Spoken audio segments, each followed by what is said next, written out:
The sun had barely begun its descent when the messenger arrived, a figure wrapped in the coarse, dust-streaked robes typical of desert traders. I watched from the shadow of a jagged rock outcrop, the heat of the day still clinging stubbornly to the sand beneath my boots. The red sands stretched endlessly, a savage sea of dunes rippling as far as the eye could see, concealing dangers both ancient and immediate. The messenger approached cautiously, his dark eyes flicking to the horizon before he handed me a small, weathered package wrapped in cracked leather. Inside, a brittle map, yellowed with age and marked with strange symbols and cryptic annotations. This was no ordinary treasure hunt. The map promised the location of the Chronos artifact, a relic whispered about in the darkest corners of mercenary camps and desert bazaars. Said to bend time itself, it was a prize that could change everything. I traced the faded lines with a calloused finger, the texture rough against my skin. The desert wind whispered through the canyon, carrying with it the scent of dry earth and distant storms. I felt the familiar tightening in my chest, the mix of excitement and dread that came with chasing legends through unforgiving terrain. The sands didn't forgive mistakes, and neither did the men who preyed upon fools chasing myths. Yari Mekari appeared silently from behind a ridge, his wiry frame silhouetted against the fiery horizon. Born of the desert nomad tribes, his knowledge of the terrain was unmatched. His dark skin glistened with a sheen of sweat, and the traditional markings on his arms seemed to pulse with the rhythm of the land itself. He dropped a water skin beside me wordlessly, his eyes sharp and calculating. We didn't waste words here. The desert demanded efficiency. Together, we studied the map beneath the fading light. The markings hinted at a buried temple complex hidden beneath the shifting dunes, somewhere far beyond the last known settlements. But we weren't alone in this hunt. As the first stars began to prick the sky, I spotted a distant figure cresting a nearby dune, a scout from a rival expedition. His silhouette flickered through the heat haze, a ghost in the endless desert. His gaze locked on ours for a heartbeat before he vanished back into the sandstorm brewing on the horizon. The desert was already closing in, its breath hot and stinging with sand. I clenched the silver locket hidden beneath my shirt, a relic from a past I kept locked away as tightly as my emotions. The wind whipped around us, tearing at the edges of the map and carrying a harsh warning: trust no one, not even the shifting sands. That night, as shadows deepened and the temperature plummeted, I lay awake beneath a vast, indifferent sky. The map was a beacon and a curse, a promise of power and a harbinger of betrayal. Somewhere in these endless dunes lay the Chronos artifact, and every step closer meant deeper danger. I knew the desert would test me, as it had tested every soul who dared to seek its secrets. But I was ready. More than that, I had to be. The past I ran from was catching up, and the only way forward was through the ruthless heart of the red sands. The game had begun, and failure was not an option. Morning came with the crack of a distant whippoorwill and the sharp sting of sand in my eyes. Yari was already packing supplies, his movements precise and practiced. We would move fast and quiet, shadows among shadows, ghosts within the dunes. The rival scouts would be watching, waiting for a mistake. But I had a few tricks left: quick thinking, sharpened instincts, and a ruthlessness born of betrayal. As we set out, the desert stretched before us like a silent challenge, dunes waving like frozen waves beneath the pale blue sky. Somewhere beneath those sands, the Chronos artifact waited, a prize that could rewrite time or damn us all to its unforgiving grasp. The red sands were alive, and they weren't just watching, they were waiting. And so was I. The hunt had begun. The sun had barely breached the horizon when Yari Mekari nudged me awake with the tip of his worn leather boot. The desert was already stirring, the first whispers of heat rising off the endless dunes like ghosts of the day to come. I pulled my scarf tighter around my face, the coarse fabric scraping my sun-roughened skin, and followed Yari out of our makeshift camp. The red sands stretched before us, an ocean of ochre waves rolling into infinity. Each dune caught the morning light differently, some golden, others shadowed in a deceptive coolness. To an untrained eye, it was a barren wasteland, but to Yari, every ridge and hollow told a story. His eyes, sharp and unyielding, scanned the horizon as if reading a book written in the language of wind and sand. "The scouts moved east last night," Yari whispered, his voice low, barely disturbing the delicate morning stillness.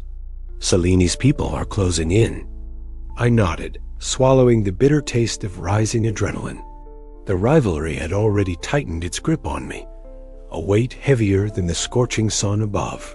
Trust was a currency I no longer dealt in freely, but with Yari at my side, survival felt marginally less impossible.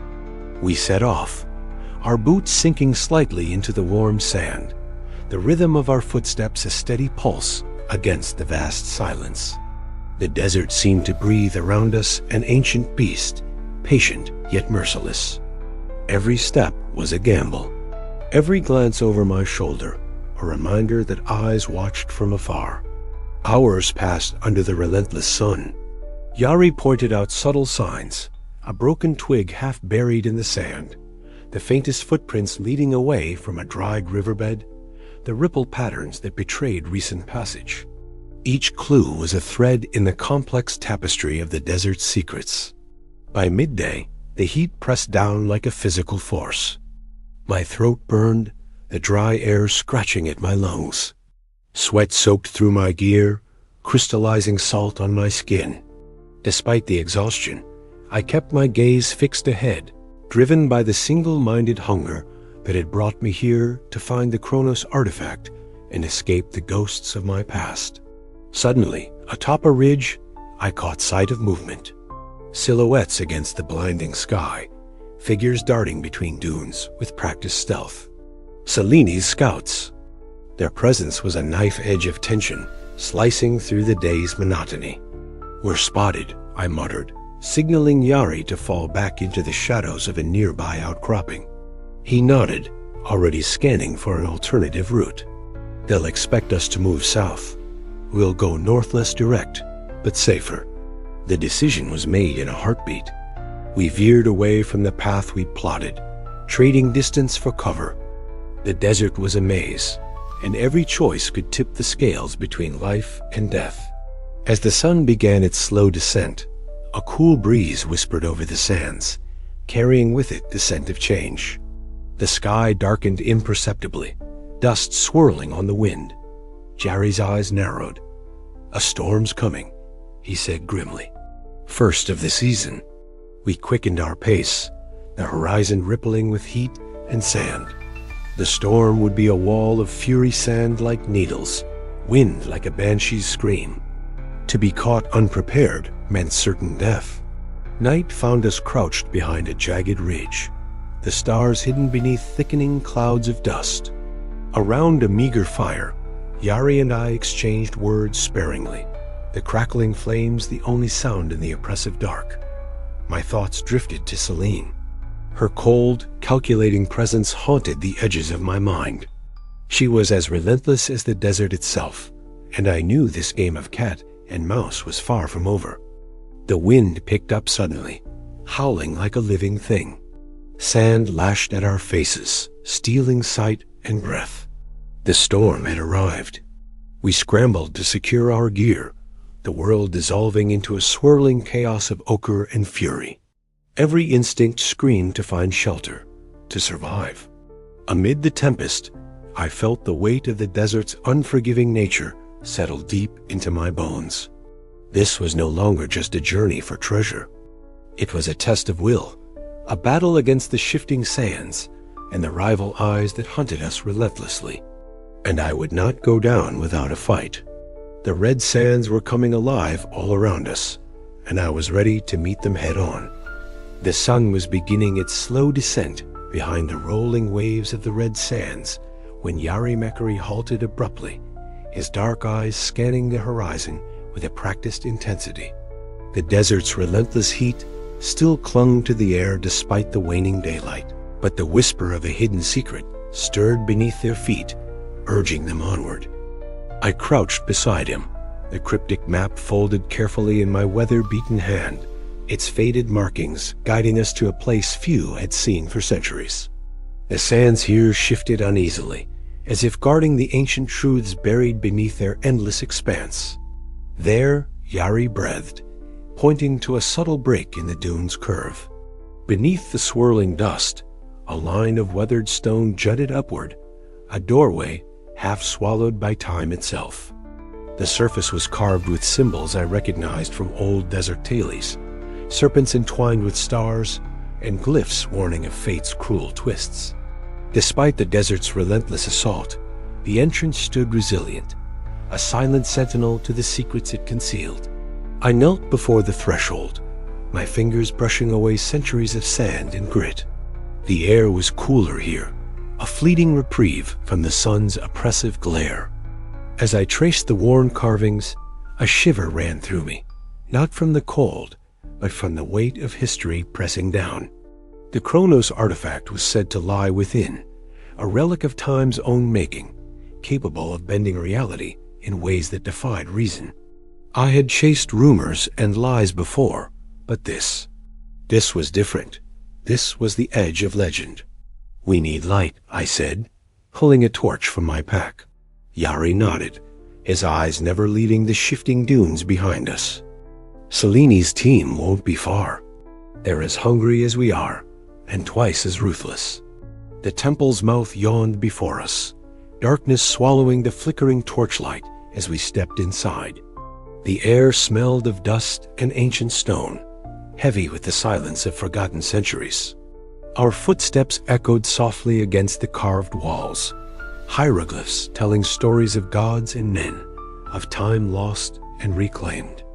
But beneath the beauty lay danger pressure plates hidden beneath cracked tiles, narrow shafts ready to spill sand or poison at the slightest misstep.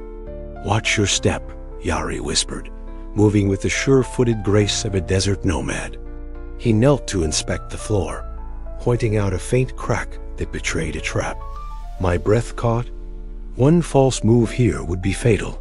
Years in the field had taught me to trust instinct over eyes alone, and trust me, this temple was a labyrinth of death. Deeper inside, the walls grew tighter, the air heavier.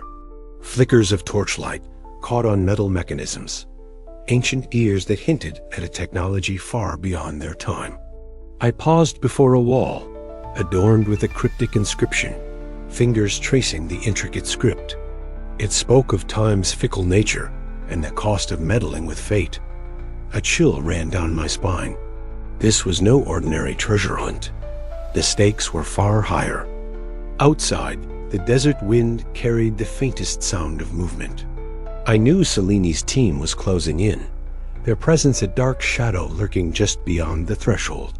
I could almost feel her cold gaze, the silver scar along her jawline, a constant reminder of the ruthless ambition driving her forward. She was brilliant, dangerous, and utterly relentless. "We're not alone," I said quietly, signaling to Yari. He nodded grimly, checking our rear as we pressed onward. The temple seemed to pulse with every step, ancient magic and mortal danger entwining in a dance as old as the sands themselves. As we navigated the maze of corridors and traps, I felt the weight of history pressing closer, the boundaries between past and present blurring. Every inscription, every carved symbol, was a piece of a puzzle that could unlock unimaginable power or unleash disaster. Hours passed like moments, the temple revealing its secrets inch by inch. But the desert outside was unforgiving, and the race was far from over. Seleni's footsteps echoed in the distance, a heartbeat away. I paused at the edge of a vast chamber, the air thick with dust and the scent of ancient incense. At its center lay a pedestal, worn but unmistakably the resting place of the Chronos artifact. My heart pounded, a fierce mix of desperation and determination flooding my veins. The red sands did not forgive, and neither would I. But as my fingers brushed the cold metal surface of the pedestal, a faint rumble shook the temple. Dust fell from the vaulted ceiling, and somewhere deep below, ancient mechanisms began to stir. The race for the artifact was no longer just a battle against rival explorers. It was a struggle against time itself. And in this buried temple, every secret uncovered only deepened the danger.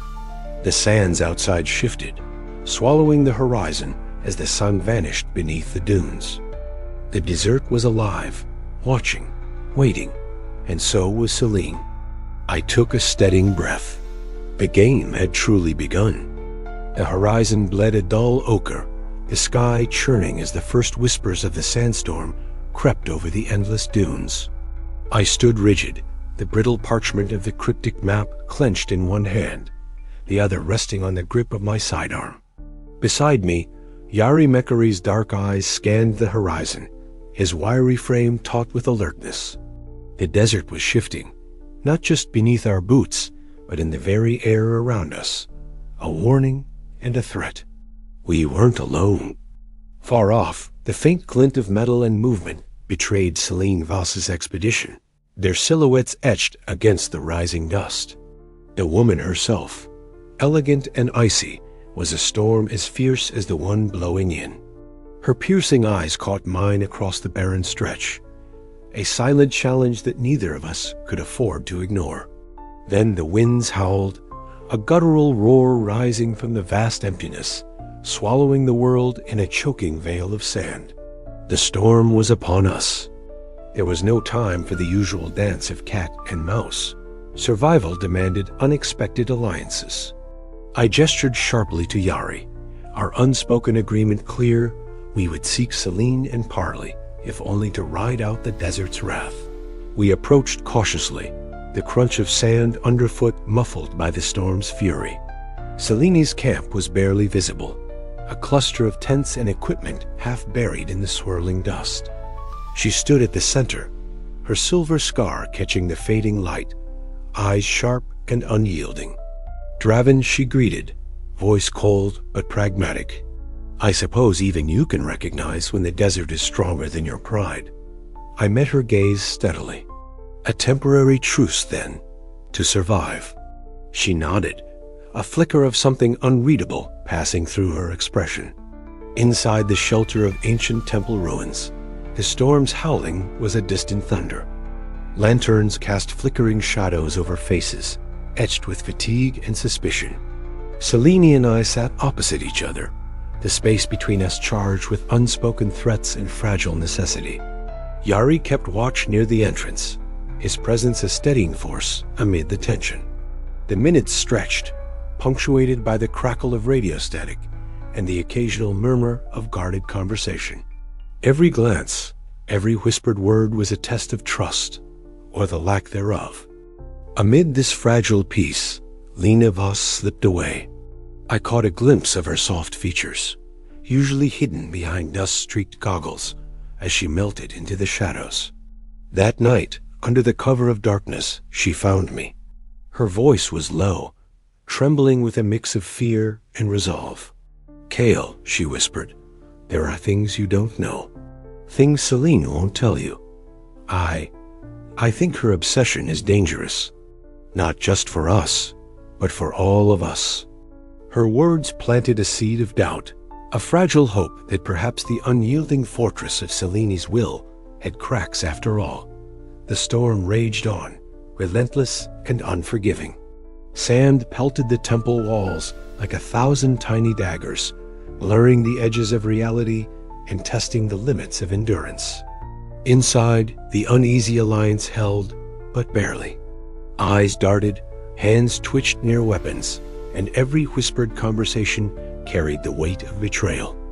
I felt the old familiar pull of distrust, the sharp edge of past wounds threatening to sever what little fragile trust had formed.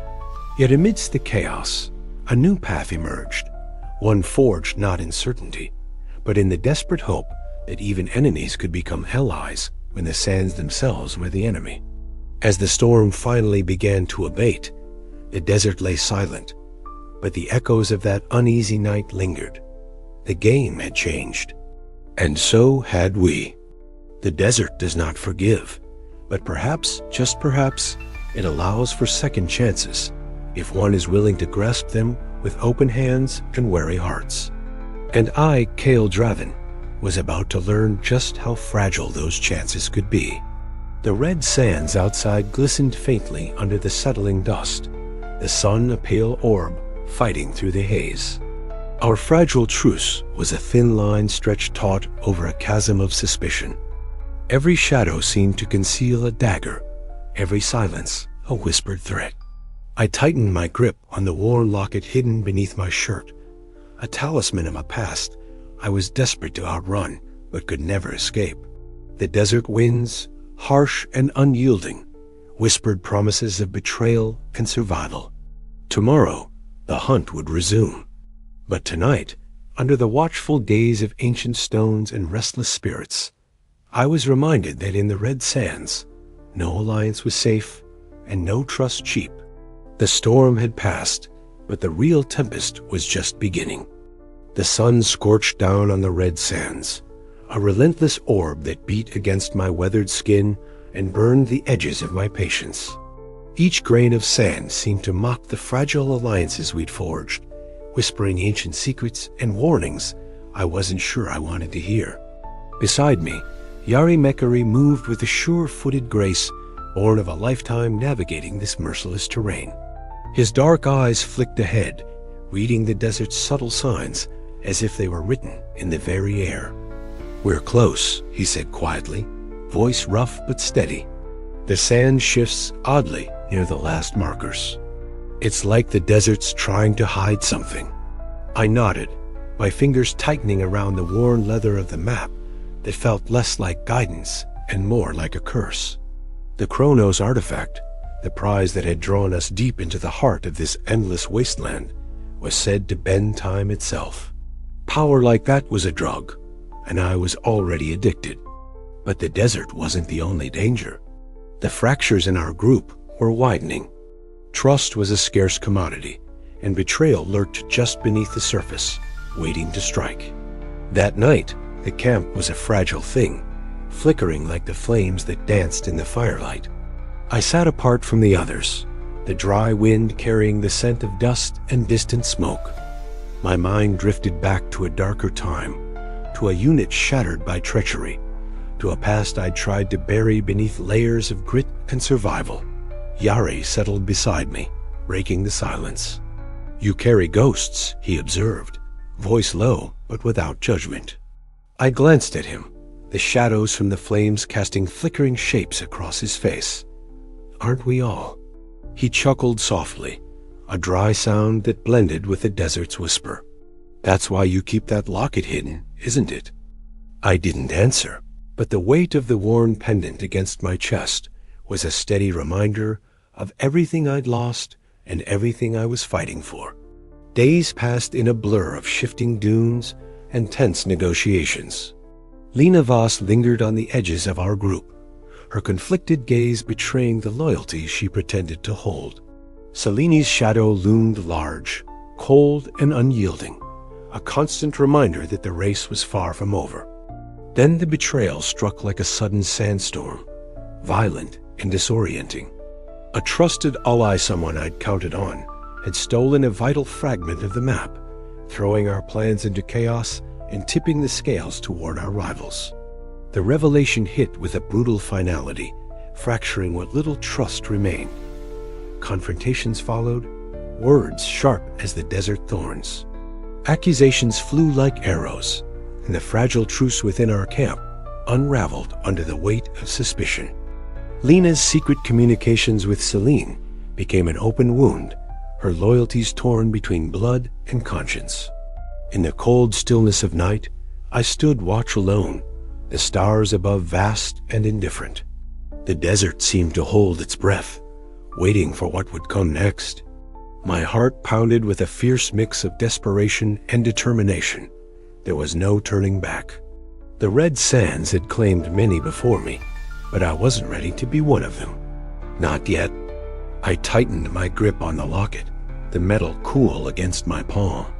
The past was a ghost that would haunt me, but the future was mine to fight for. And fight I would, until the desert's final secret was mine to command. As dawn broke, painting the endless sands in hues of gold and blood, I scanned the horizon. Rival flags fluttered, Seleni's forces closing in with ruthless precision. The betrayal had cost us dearly, but it had also forged a new resolve, a sharper edge to my purpose. The race for the Chronos artifact was far from over, and the desert's echoes of betrayal would only grow louder before the final silence. I was ready. The sands shifted beneath my boots, whispering promises of power and peril. And somewhere in the depths of the red sands, the Chronos artifact awaited. But so did the betrayals yet to come. The afternoon sun hung low, casting a fierce amber glow over the rippling dunes as Yari Mekari guided me toward a cluster of tents nestled in the shadow of a rocky outcrop. The air was thick with the scent of dry earth and burnt wood, mingling with faint hints of incense and cooking fires. I kept my eyes sharp, scanning the horizon for any signs of rival scouts. But here, with the nomads, I felt a fragile reprieve from the relentless chase. "This is where you'll learn what the desert won't tell you," Yari said quietly, his voice steady but tinged with reverence. His dark skin glistened with sweat, and the traditional desert markings on his arms seemed to pulse with the wisdom of generations. They've lived with these sands longer than the ruins have existed. The nomad camp was alive with quiet activity. Figures moved silently between tents, their faces wrapped in keffiyehs and scarves to shield against the shifting winds. Children darted about, their laughter a rare melody in this harsh landscape. At the heart of the encampment, a fire flickered, sending sparks spiraling into the cooling air. Around it sat a circle of elders, their faces etched with lines of hardship and endurance, their eyes reflecting the flame's glow. Yari led me forward, nodding to one of the elders, a woman with silver-streaked hair and piercing dark eyes that seemed to see through the veil of time itself. She welcomed us with a nod, her voice a low rumble as she began to recount ancient tales of the Red Sands. "The temples are not just tombs," she said, her gaze locking onto mine. "They are guardians of time itself, built by those who understood its flow and its dangers. The Chronos artifact is a gift and a curse, bound to the sands and the storms that guard it." The stories she wove were vivid and unsettling. Legends of explorers swallowed by shifting dunes, of time loops where days folded back upon themselves, and of betrayals older than the desert. I listened, the weight of her words settling like sand in my mind. Myra, a young scout cloaked in dust-streaked fabrics, observed me silently from the edge of the firelight. Her eyes were sharp and unreadable, a living embodiment of the desert's mysteries. Yari spoke to her briefly in their native tongue, and she nodded before stepping forward. "We know the paths through the sands, the hidden entrances," Myra said softly, her voice carrying the crisp edge of desert wind. "But the desert demands respect. It tests those who seek its secrets." Her warning was clear. The nomad's knowledge was invaluable, but it came with strings woven into the fabric of ancient customs and survival. As dusk turned to night, I found myself pondering the nomad's words beneath a sky littered with stars. The desert's vastness was humbling, its silence a sharp contrast to the turmoil within me. The Chronos artifact was no mere treasure. It was a force that could unravel time itself, and the cost of wielding it remained unknown. Before dawn, Yari and I set out toward the nearby trading post where Rashid al-Nasir operated. The market was a cacophony of colors, sounds, and scents, a stark contrast to the desert's quiet austerity. Stalls overflowed with spices, weapons, and trinkets, while traders shouted over one another, plying their wares with practiced urgency. Rashid was a wiry man, his face weathered by sun and sand, but his eyes gleamed with cunning. He greeted me with a measured nod, his smile tight and unreadable. "Kale Draven," he said, his voice smooth but edged with calculation. "I hear you're chasing ghosts in the red sands. Perhaps I can help for a price." We haggled over supplies, water purifiers, climbing gear, and rare maps pieced together from whispered rumors. Rashid's information about rival factions and shifting alliances was as valuable as the goods he traded. Yet beneath the exchange, I sensed an undercurrent of self-interest and hidden agendas. "Trust is a rare commodity in these lands," Rashid remarked, pocketing a handful of coins. "But sometimes it pays to keep your enemies close." Back at camp, Yari shared more insights from the nomads, their stories layering my understanding of the desert's deadly ballet. The sands could turn ally to adversary in moments, and the ancient temples were riddled with traps, not just of stone and metal, but of time itself. That night, as the cold air bit through my worn desert ear, I traced my fingers over the worn locket hidden beneath my shirt. Memories of past betrayals flickered in my mind, but so did a flicker of hope. The nomad's wisdom and Rashid's reluctant aid had fortified me, yet the path ahead remained perilous. The desert was watching, waiting for the next move, and I was ready to make mine. But beneath the stars, a question gnawed at me. How much of what I had learned was truth, and how much was a carefully woven web designed to ensnare me? The sands held their secrets close, and so too did the people who called them home. The hunt for the Chronos artifact was no longer a solitary chase. It was a complex game of trust and deception, where every alliance could shift like the dunes themselves. And the desert had only just begun to reveal its hand. The desert night was an endless canvas of stars, cold and distant, stretching over the red sands like an unyielding watchman. Around the flickering campfire, I sat with Yari Mercer, the desert's own son, his face carved by years of sun and wind, his eyes steady as ever, despite the uncertainty that gripped us both. The firelight danced across his features, casting shadows that seemed to echo the turmoil in my own thoughts. "They're watching us," Yari murmured, his voice low and steady, betraying none of the worry I felt clawing at my chest. "Seleni's camp, not far beyond the ridge. Their scouts move like ghosts in the dark." I nodded, fingers tracing the worn edge of the cryptic map I'd received days before, the one that promised the Chronos artifact, the key to rewriting my past and maybe, just maybe, my future. Yet, with every step deeper into the desert's embrace, the lines between friend and foe blurred, shifting like the dunes themselves. Trust was a luxury I couldn't afford. Not with Selene Voss breathing down my neck, her calculating eyes always searching, always plotting. She was a woman carved from the desert's harshest stones, elegant yet merciless, a silver scar trailing down her jawline like a wound that refused to heal. Her obsession with the artifact was a fire that threatened to consume everything, including her own sister, Lena. Lena was different. I had glimpsed it in the way she hesitated, the subtle flicker of doubt in her eyes whenever Selene's words turned cold and unyielding. Soft features framed by dust-streaked goggles, a reluctant shadow in Selene's relentless storm. Tonight, that shadow reached out. A soft rustle broke the silence. From the edge of the camp, Lena approached, cautious and light-footed, as if the desert itself might betray her presence. Her gaze met mine, eyes wide and searching, a silent question hanging between us. I gestured her closer, heart pounding with a mixture of hope and suspicion. "Why come to me?" I whispered, voice rough from desert dust and sleepless nights. She hesitated, then spoke in a breath, "Because I don't believe in what she's doing.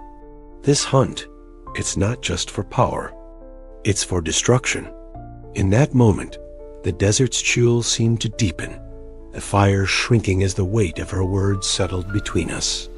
Trust was a fragile thread, fraying at the edges, yet here it was, offered, trembling but real. Back in Selene's camp, the atmosphere was thick with tension. Harsh whispers and clipped orders filled the air as Selene's piercing gaze locked onto Lena, suspicion darkening her features. "You're wavering," Celine accused, voice cold as the night. "There's no room for doubt here." Lena's reply was a whisper, barely audible, but laden with defiance. "Maybe there's no room for anything but ruin if we don't change course."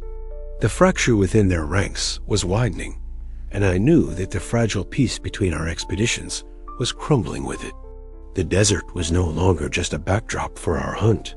It was a crucible, forging new alliances and shattering old ones. As the night deepened, Lena and I exchanged more than just words.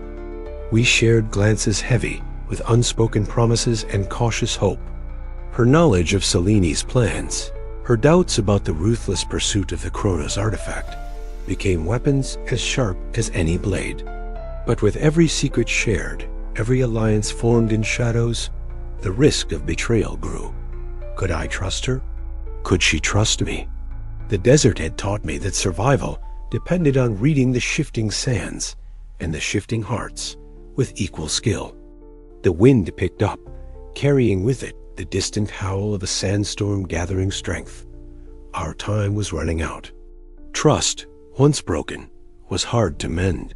Yet, amid the swirling sands and fractured loyalties, a fragile hope flickered.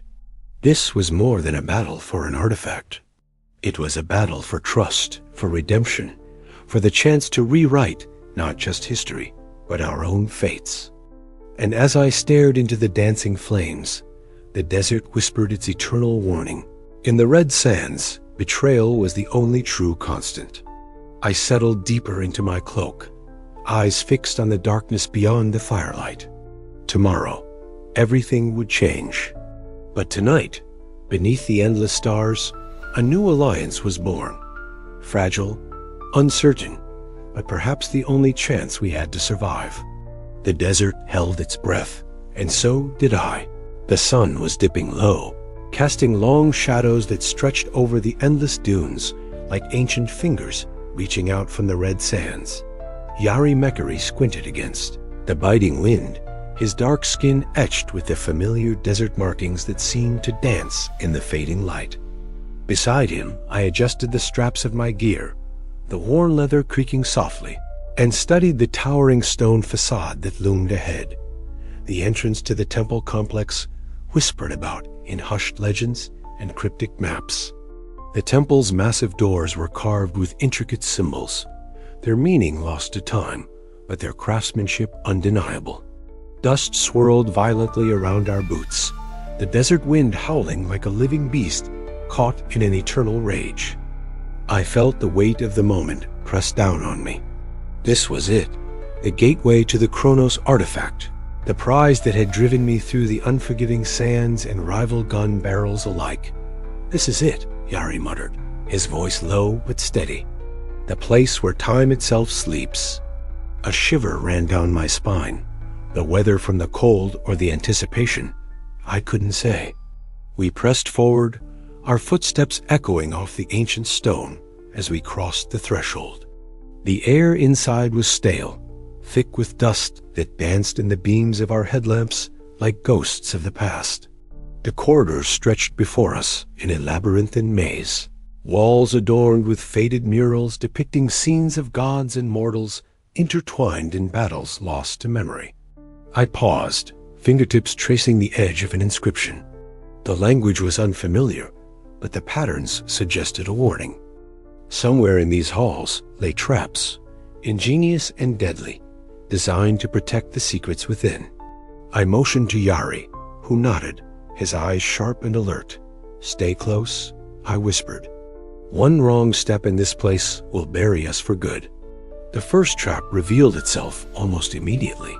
A pressure plate hidden beneath the sand triggered a series of grinding gears and a hailstorm of darts shot from concealed slits in the walls. I dove to the side, the darts thudding into stone mere inches from my head. Yari responded with a quick roll, narrowly avoiding the deadly barrage.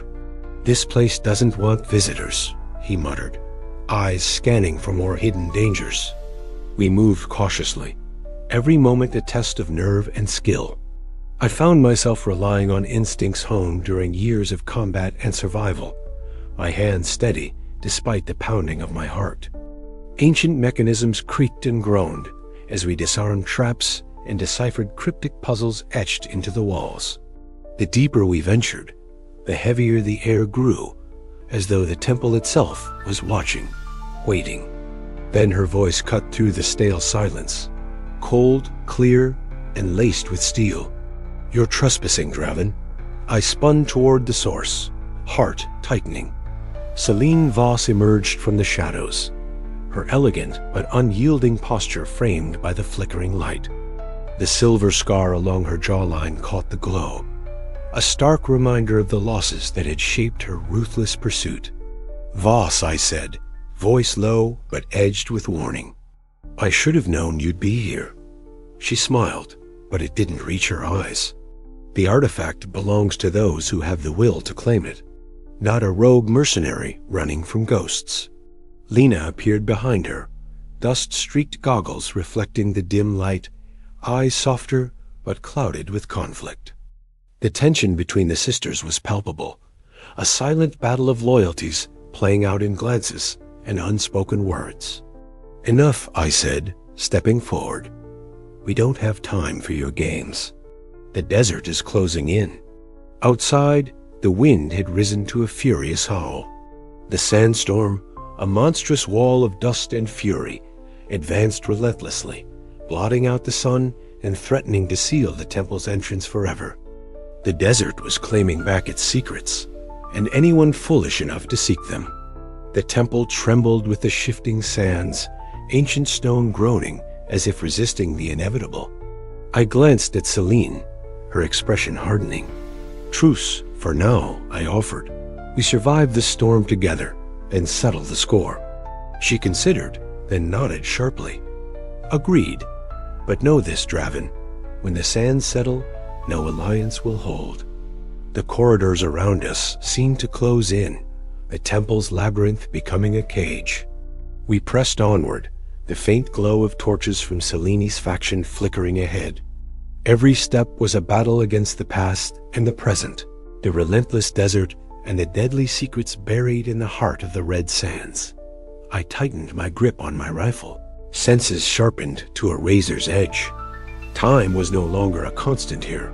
It was a weapon, a curse, and a prize all at once. And I was determined not to be the one swallowed by the shifting tides of fate. Ahead, the temple's inner sanctum awaited. Whatever lay beyond that threshold could change everything or end it all. But for now, we survived. The first crack of the sky's fury came as a distant roar, a low rumble that quickly escalated into a deafening howl. I glanced up from the ancient map I'd been tracing, the brittle parchment trembling in my hands as the wind tore through the desert.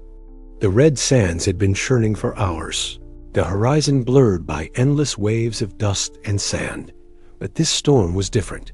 It was coming fast, and it carried a ferocity that promised no mercy. "We have to move." Jerry's voice was sharp, slicing through the mounting chaos. His eyes, dark and unyielding, scanned the swirling wasteland as if reading a language only he could understand. Celine's expedition was close behind us, their figures ghostly shadows against the storm's approach, and any delay now meant death or worse. The temple entrance yawned ahead, a gaping maw carved into the rock and sand, its dark interior offering a fragile refuge from the storm's wrath. Behind us, the desert screamed, a wall of sand and fury that swallowed tracks and voices alike.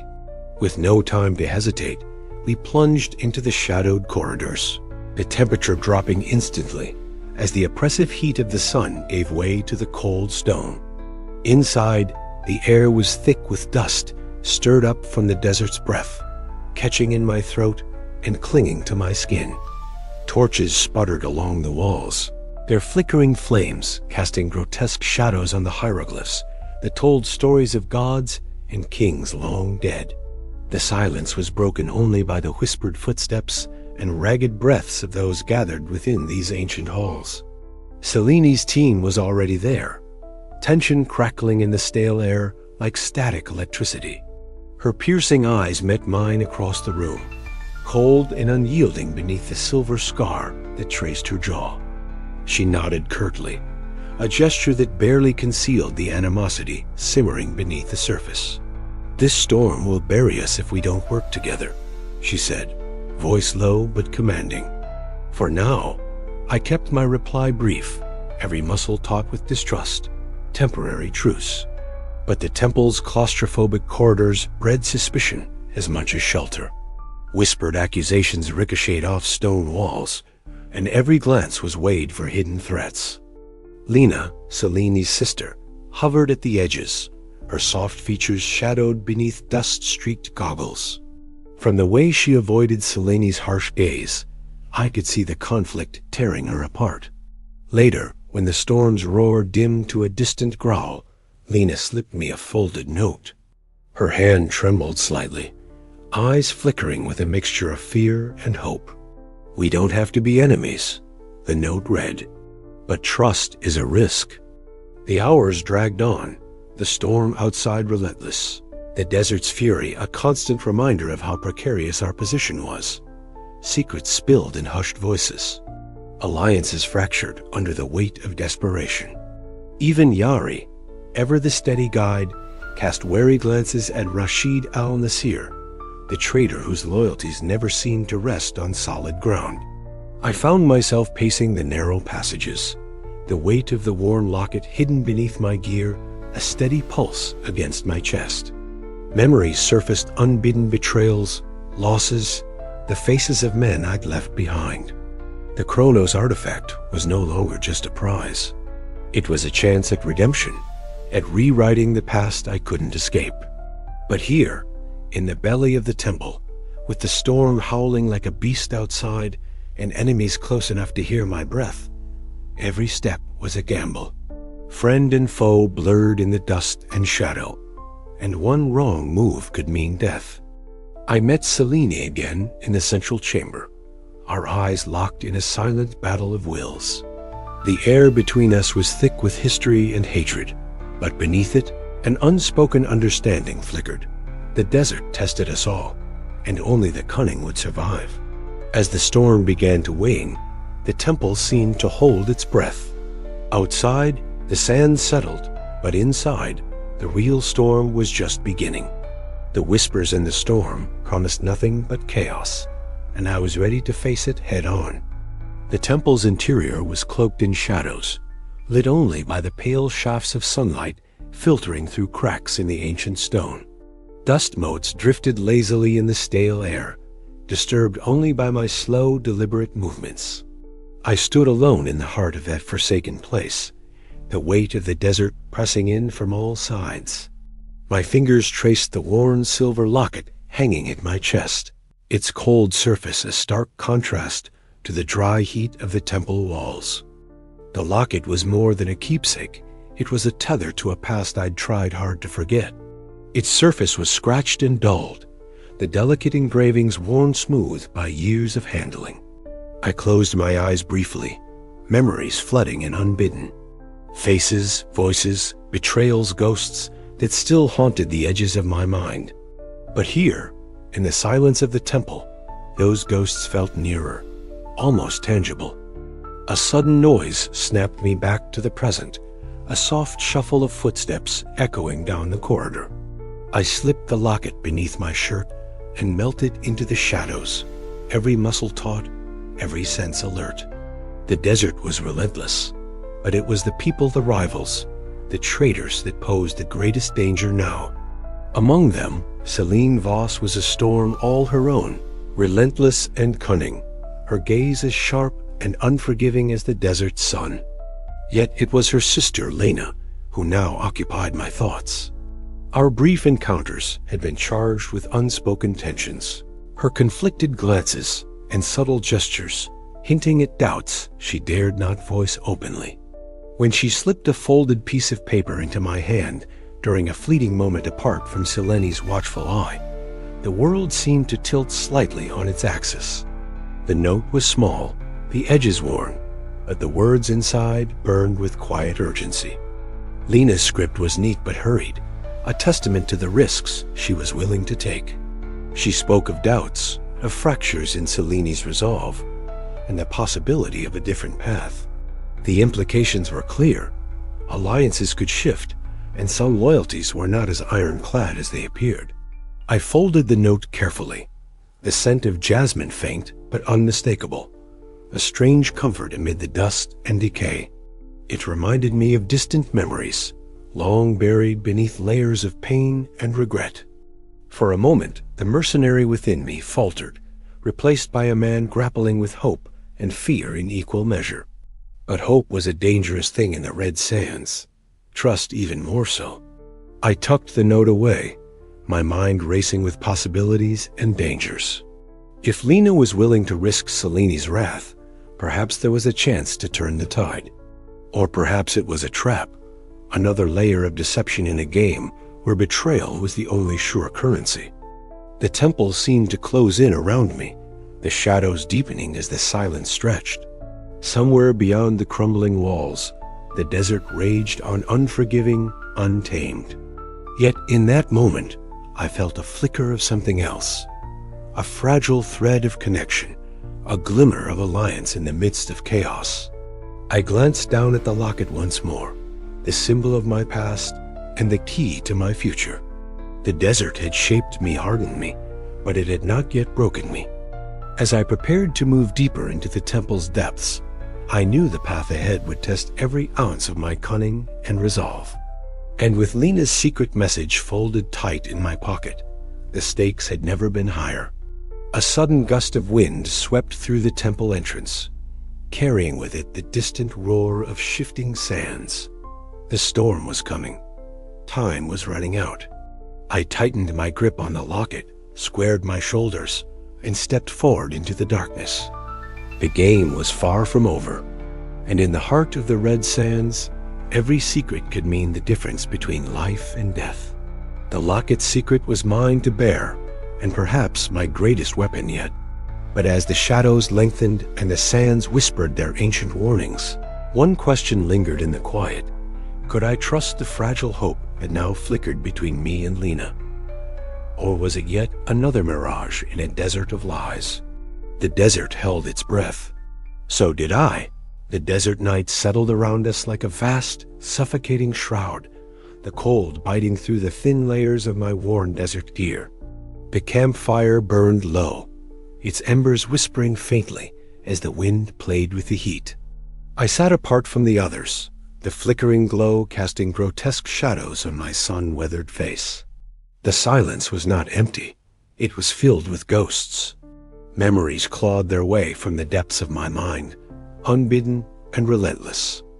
Gunfire echoed across the barren wasteland of my past, sharp and sudden. The acrid scent of smoke and the metallic tongue of blood filled the air, dragging me back to that fateful mission. I saw their faces friends, brothers in arms falling one by one under the hail of enemy fire. But it wasn't just the enemy that betrayed us. The sting of treachery had come from within, a knife twisted in the back, leaving my unit shattered and me running, hunted not just by foes, but by my own memories. Each flashback was a jagged shard of pain, the shouted orders drowned by chaos, the betrayal whispered in the dark, the cold realization that trust was a luxury I could no longer afford. I clenched my fists, the leather straps of my gloves creaking softly, a physical anchor against the storm inside. It was that night that forged the man I had become, a mercenary, shaped by loss and driven by a desperate hope to rewrite my fate. Across the camp, Selene Vos was a study in contrasts. By the dim lantern light, her silhouette was elegant but unyielding. Her sharp eyes scanned ancient texts with an intensity that bordered on obsession. The silver scar tracing her jawline caught the light, a stark reminder of battles fought, both external and internal. I had caught glimpses of her vulnerability before, fleeting moments when the cold facade cracked to reveal pain rooted in a family lost to war. It was this loss that fueled her relentless pursuit of the Chronos artifact, a device she believed could mend history's wounds. Yari Mekari, ever the steadfast guide, approached quietly, his dark eyes reflecting concern beneath the harsh desert sky. "Kale," he said softly, his voice steady, but not without urgency. "These ghosts of yours, they're chains. We need you here now. The desert doesn't forgive hesitation." I nodded, swallowing the bitter taste of regret. Jari's loyalty was a rare constant in the shifting sands of alliances and deception. His pragmatic wisdom was a beacon, though even he could not fully grasp the depth of the storm that churned beneath my calm exterior. Meanwhile, Lena Voss lingered at the camp's edge, shadows cloaking her movements. Her gaze followed me with a conflicted intensity, torn between allegiance to her sister and a growing sympathy for my cause. The dust-streaked goggles she wore obscured her soft features, but her turmoil was unmistakable. I sensed in her a potential ally, or perhaps a dangerous wild card in the escalating conflict. As the night deepened, I allowed myself a moment to breathe, to steel my resolve. The past was a weight, but the future was a battlefield waiting to be claimed. The Chronos artifact was more than a prize. It was the key to salvation or destruction. My haunted memories were no longer just chains. They were the fuel for a fire that would not be easily extinguished. The desert wind whispered warnings through the tents, carrying the scent of shifting sands and impending storms. Somewhere out there, Seleni's obsession was reaching a fever pitch, threatening to consume us all. But I would not falter. Not now. Not ever. The night closed in, but my heart beat with fierce determination. The shadows of the past would not define me. They would drive me forward into the unforgiving dawn of the red sands. And as the first light crept over the horizon, I knew the true battle was only beginning. The sun beat down mercilessly on the red sands, the heat radiating off the dunes in waves that blurred the horizon. Kale Draven crouched beside the scattered remnants of their camp, his eyes scanning the area with a sharp intensity. The small leather pouch that had once held the vital fragment of the map was gone, vanished, as if swallowed by the desert itself. His heart pounded, not from the relentless sun, but from the cold realization that someone within their group had betrayed them. Yari Mekari approached cautiously, his dark eyes narrowing as he noticed Kale's grim expression. "It's missing," Kale said quietly, holding out the empty hands. "The fragment. Someone took it." Jari's face tightened, the usual calm pragmatism giving way to a flicker of unease. "That changes everything." Kale nodded slowly, the weight of the betrayal pressing down on him. They had been too careful, it seemed. But in a race against time, trust was a commodity as fragile as the desert glass that shimmered beneath their boots. That night, the camp was a cauldron of tension. The desert wind whipped around their tents, carrying with it the faint whispers of shifting sands and unspoken fears. Around the fire, faces were drawn tight with suspicion. Selene Voss's cold gaze swept over the group like a blade, but even she did not escape the shadow of doubt. Who would do this? Lena Voss's voice was low, but charged with emotion. "We're all risking everything. Why betray the group now?" Kale's jaw clenched. "We don't have time for accusations without proof," he said. "But make no mistake, this changes the game." Rashid al-Nasser hovered near the edge of the firelight, his expression unreadable. Kale caught his eye for a fleeting moment. There was something in Rashid's glance calculated, cautious, that made the mercenary's gut tighten. Was this the betrayal's source, or merely circumstantial? In the desert, alliances were as shifting as the dunes themselves. Yari stepped forward, voice firm.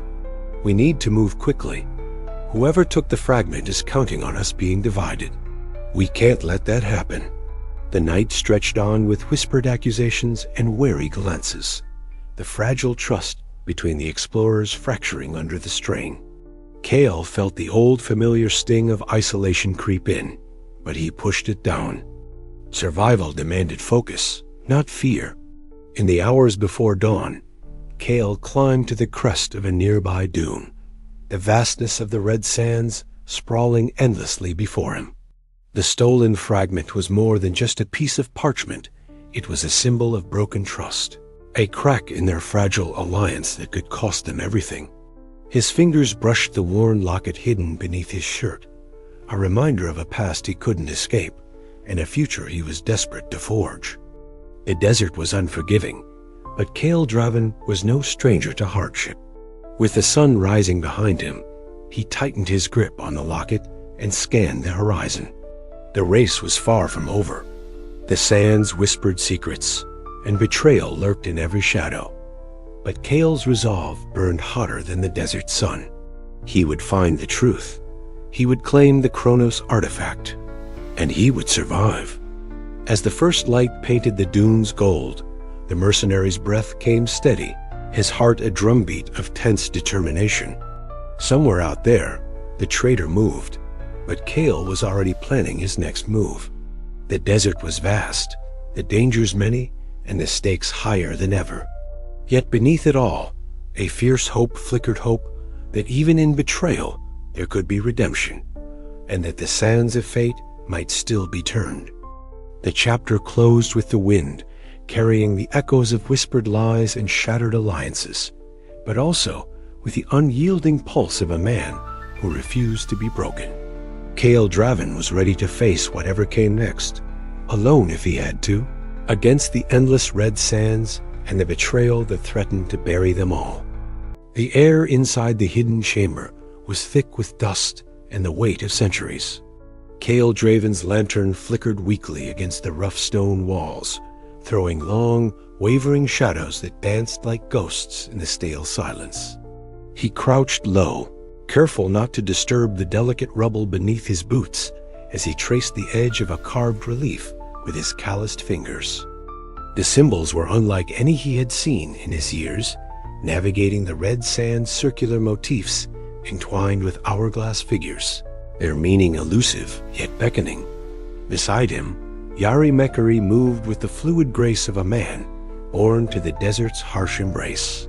His dark eyes scanned the walls, memorizing the inscriptions with a practiced eye. "These markings," Yari murmured, "they speak of time, not just as a measure, but something to be wielded." Cale swallowed hard, the implications settling like a stone in his gut. The Chronos artifact was more than legend. It was power beyond reckoning. He pulled out the fragment of the stolen map, its ragged edges a stark reminder of the treacheries that had shaped their path. The fragment had led them here, into the bowels of the temple, to secrets that could twist the very fabric of reality. Suddenly, a faint rustle caught Cale's attention. He turned sharply, lantern held high, but saw only the shifting shadows. Before he could voice his suspicion, a soft sound reached his ears, a faint rustling, a whisper almost lost to the silence. From the darkness emerged a figure, Lena Voss, her dust-streaked goggles reflecting the lantern light. She moved with deliberate caution, her voice a mere breath as she handed Cale a folded note. "Read this when you're alone," she urged, eyes flickering with a mixture of fear and hope. Cale took the note, his mind racing. Lena's presence here was a risk. Seleni's younger sister, caught between loyalty and doubt. Could he trust her? The question gnawed at him as she slipped back into the shadows, vanishing as quietly as she had arrived. Cale unfolded the note once Yari was out of sight. The words were simple, yet heavy with meaning. "Seleni's obsession blinds her. There is another way. Trust no one but me." The weight of betrayal and alliance hung in the balance. Cale folded the note carefully, tucking it into his pocket. The temple's silent walls seemed to close in, the inscriptions whispering their ancient secrets. The circular symbol, entwined with the hourglass, gleamed faintly in the lantern light, as if alive. "Time is not a river, Yari," Cale said, voice low and resolute. "It's a weapon." Yari nodded, his face grim. "And we're about to be tested beyond anything we've faced."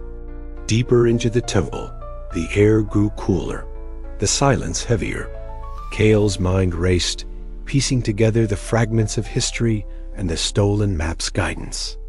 Every step forward was shadowed by the knowledge that rival factions closed in, their footsteps echoing faintly through the stone corridors. The desert outside was a tempest waiting to break, and inside, time itself seemed to warp around them. Cale paused before a massive stone door, its surface etched with the same circular hourglass symbol. He pressed his palm against the cold rock, feeling a pulse beneath his fingers, a heartbeat of the temple, alive with ancient power. "We're close," he whispered, "closer than any of us thought." As they prepared to breach the door, the distant sound of voices reminded them they were not alone. The race for the Chronos artifact was far from over, and the shifting sands of trust and betrayal were more treacherous than the desert itself. Cale's heart pounded with a fierce mix of desperation and determination. The fragments of time lay before him, and with them, the possibility of rewriting his own fate. But at what cost? The desert held its breath, and so did he.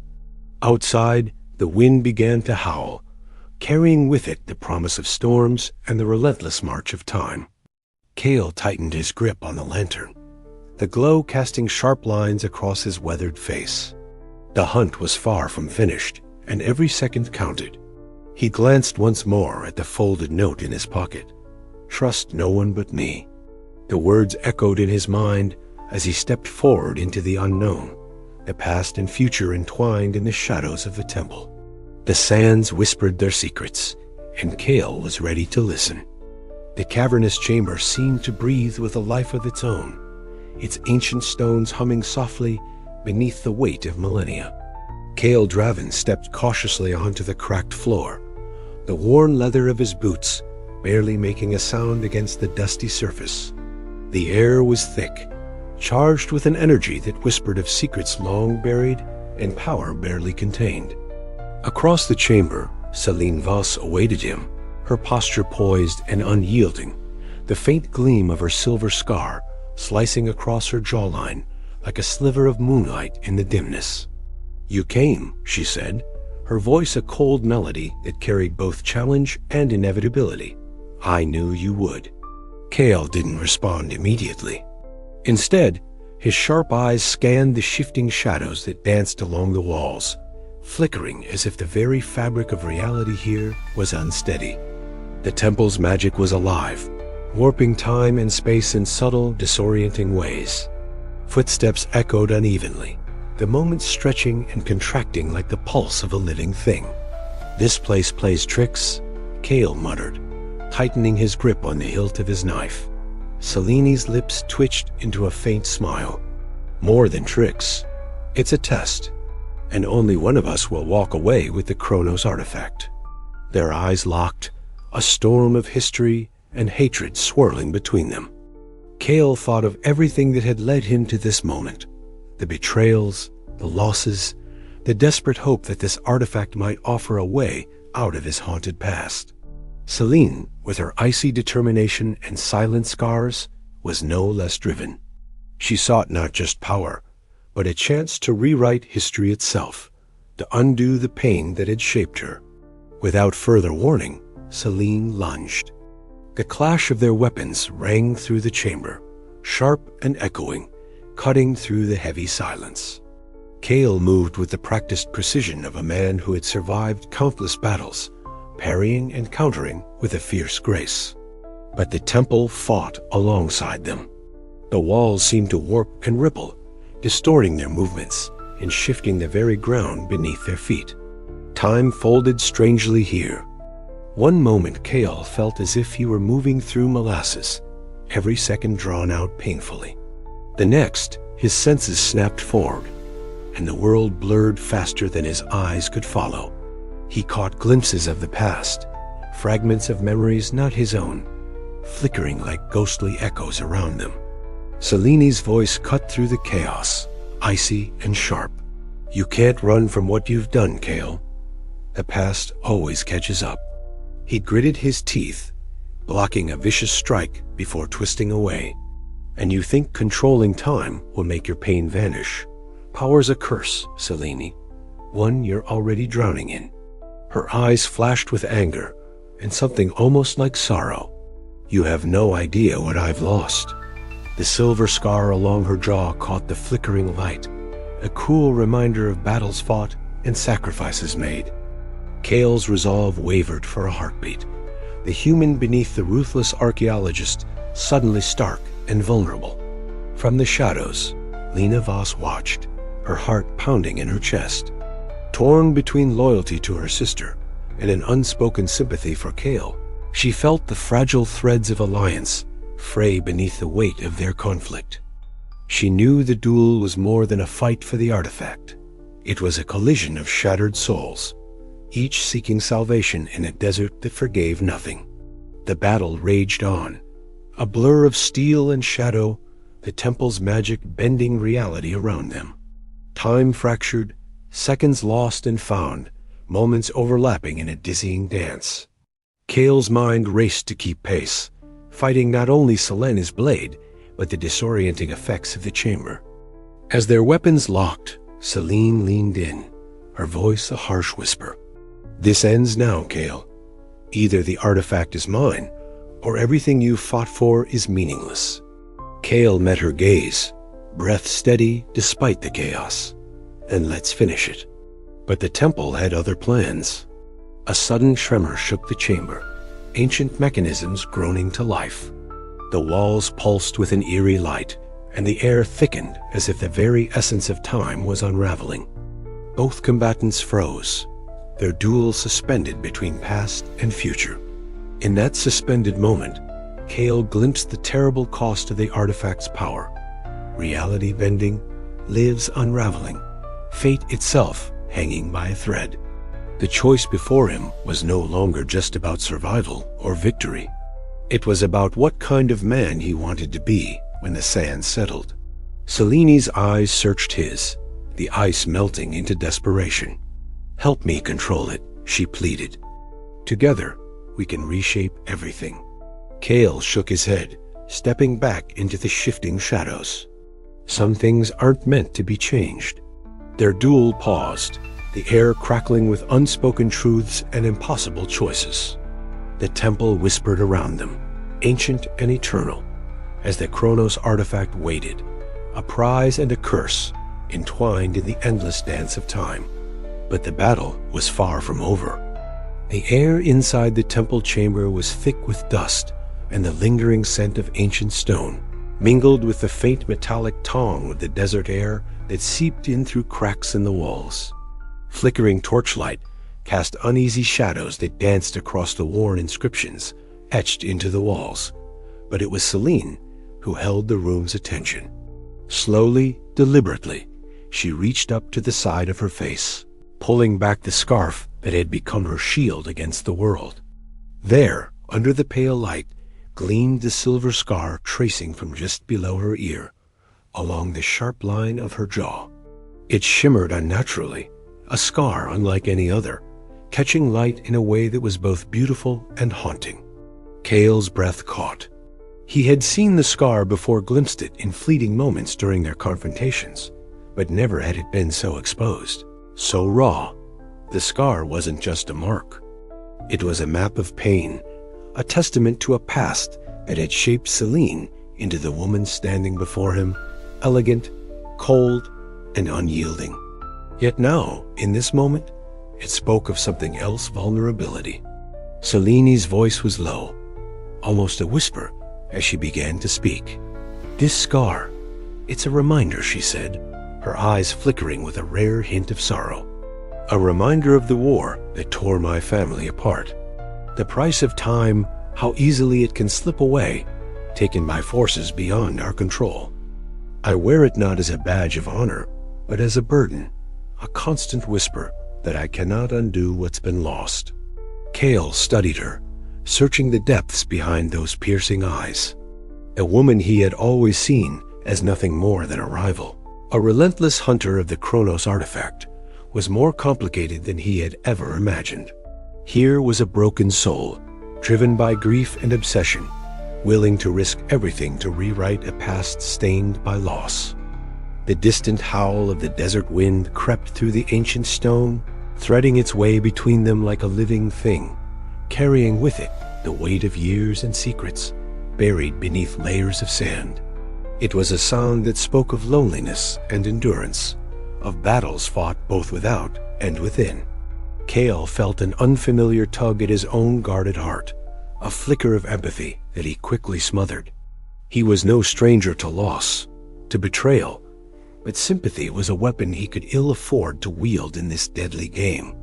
Yet as he glanced at Celine, the lines between foe and fellow sufferer blurred, if only for a moment. In the shadowed recesses of the chamber, Lena watched silently, her breath shallow and uneven. Her goggles, streaked with desert dust, caught the torchlight as she clutched a worn piece of parchment to her chest. The secret messages she had been sending to Cale had opened a fissure in her loyalty to her sister Celine, and now that fissure threatened to become a chasm. Her mind raced with conflicting thoughts: loyalty to family, duty to the expedition, and the growing conviction that the path they were on might lead to destruction. The weight of history pressed down on her as heavily as the centuries-old stones around them, and she wondered if she could bear the consequences of choosing sides. The tension in the chamber was palpable as Cale finally broke the silence. "Your scar, it tells a story I hadn't known," he said, his voice steady but edged with something softer. "Maybe we're both chasing ghosts, trying to change what time has already decided." Celine's eyes locked with his, a spark of something like understanding flickering between them. "Perhaps," she replied, "but some of us refuse to accept the limits of fate." Outside, the desert night was falling fast, swallowing the last rays of sun beneath a horizon that stretched endlessly. The faint rumble of an approaching sandstorm stirred the dust at the temple's mouth, a reminder that time, like the sands themselves, waited for no one. As the storm's growl grew louder, Cale and Celine stood in silent accord, their rivalry transformed by shared scars and unspoken truths. But neither trusted the other, fully not yet.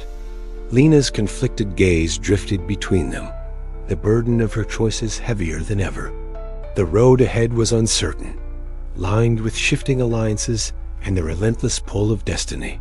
And somewhere, deep within the endless red sands, the Chronos artifact awaited, its power poised to change everything. The chapter closed on that uneasy balance between past and future, trust and betrayal, hope and despair, leaving Cale to wonder if understanding his enemy could be the key to survival or the beginning of his undoing. This was no longer just a race for treasure. It was a reckoning with the scars time left behind and the choices that might yet redefine them all. The desert outside whispered its eternal warning as the first grains of the storm began to bite at the ancient stones, heralding a night that would test every bond, every secret, and every heart. Cale's gaze hardened. Whatever came next, he would face it with the weight of their shared pasts and the uncertain promise of what lay beyond the shifting sands.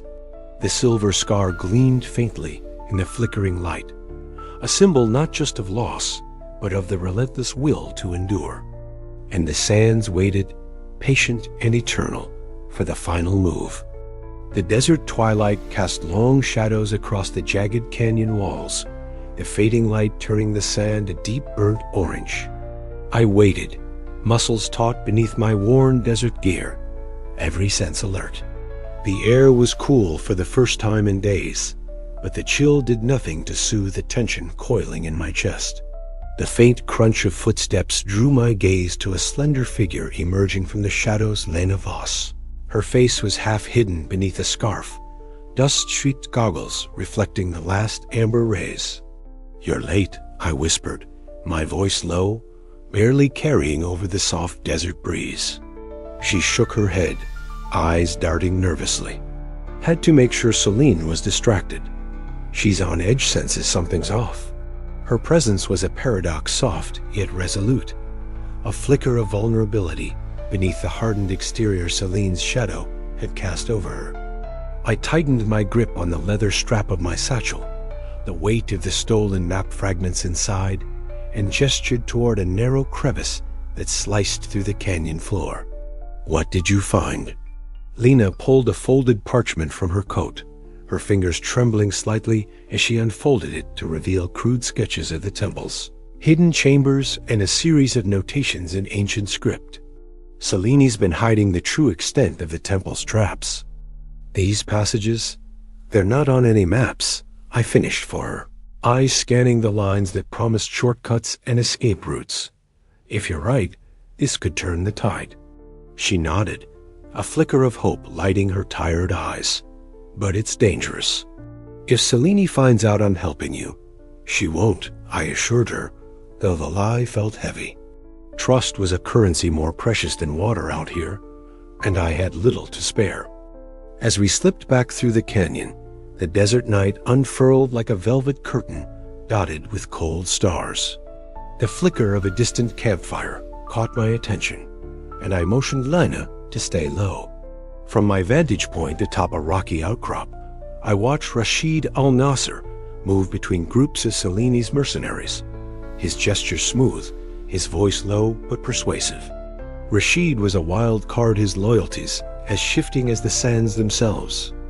I'd dealt with men like him before, traders of secrets and supplies, always balancing profit and principle on a knife's edge. Tonight, his eyes met mine briefly, and I saw the calculating gleam that told me he weighed every alliance for advantage.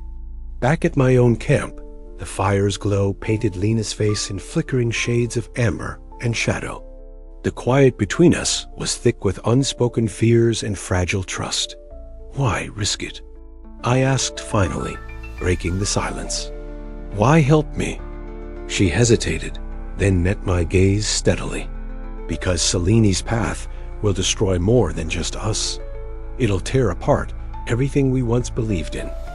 I can't be part of that anymore. Her words struck a chord, a reminder that even in the harshest desert, loyalties could shift like the sands. But with every secret shared, every alliance formed in the shadows, the stakes grew higher. Selene's paranoia was no idle threat. She was a predator sharpening her claws for anyone who dared defy her. That night, as the wind whispered through the dunes, I realized the battle for the Kronos artifact was no longer just about survival. It was a war for trust, for power, and for the fragile hope that redemption might still be within reach. The desert held its breath, waiting for the next move.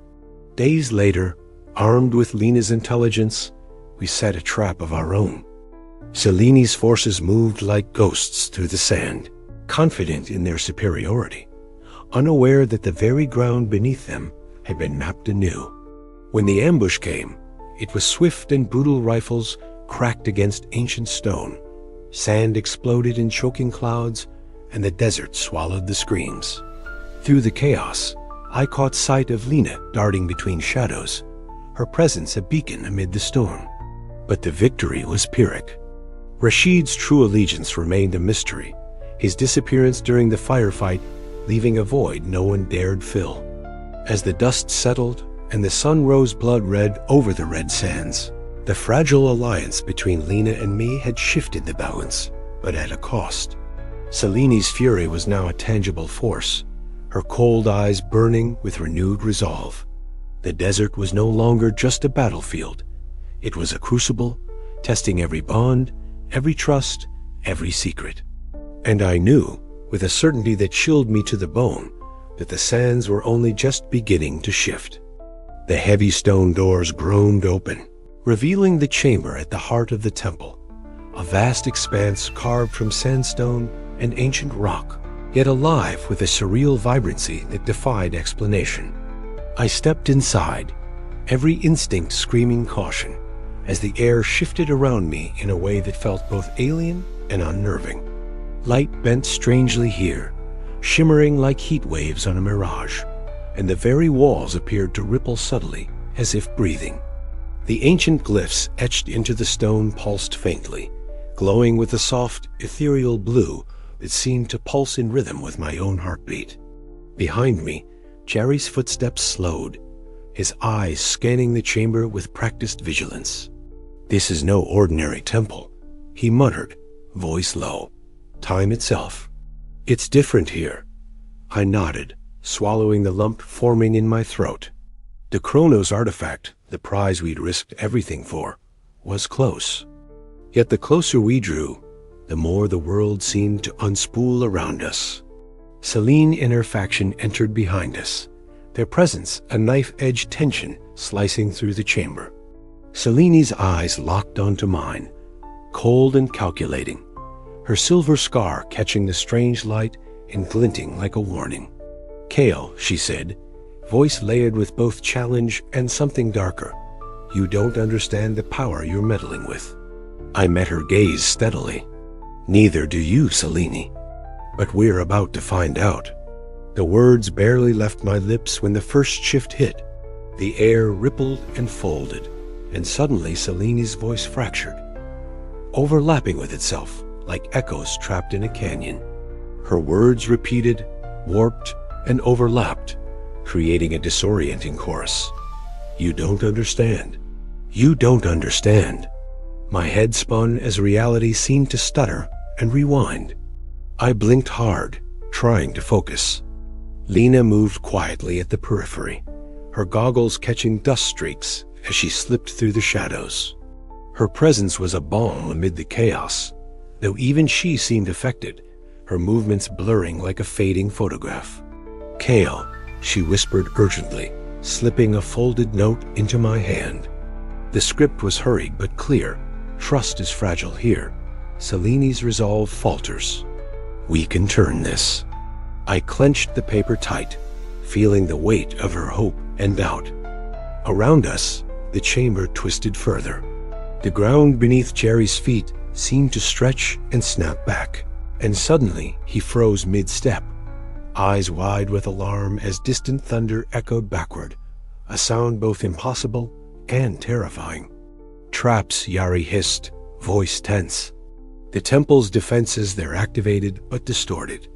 Time is their weapon. We had seconds to react."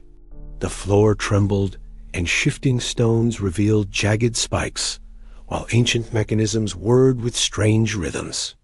Each movement felt like swimming through molasses, our senses betrayed by the fluctuating flow of time. I barked orders, my voice cutting through the confusion. "Stay close. Watch your step. Move slow but steady." Selene snarled, her usual composure cracking as her own team faltered. The artifact's chamber was turning into a crucible, testing not only our physical endurance, but the limits of our minds. Time warped and flickered moments stretched into eternities and snapped back in violent bursts. I could feel my thoughts lagging, memories colliding with present fears, and every decision weighed heavy with consequences unseen. Yet I refused to yield. This was the moment that would define us all. "We're not just fighting for the artifact," I muttered to myself, voice raw. "We're fighting for the future our own, and whatever comes after." And as the chamber's shifting light cast long shadows that danced like ghosts on the walls, I knew the greatest battle was yet to come, one where time itself was the enemy, and survival meant bending not just to the sands, but to the very fabric of fate. The fight for the Chronos artifact had only just begun, and every second could be our last. The unforgiving sun scorched the endless dunes of the red sands, its harsh light casting shimmering waves across the barren landscape. I crouched low behind a jagged sandstone outcrop, my breath shallow and measured, every muscle taut with anticipation.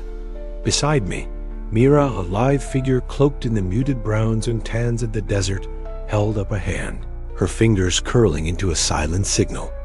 Her dark eyes flicked toward the horizon, where a faint shimmer betrayed the approach of Selene's patrols.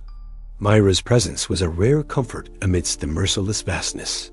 Once a fleeting acquaintance from Jerry's nomad tribe, she had become an invaluable ally without ever fully stepping into the tangled web of our quest.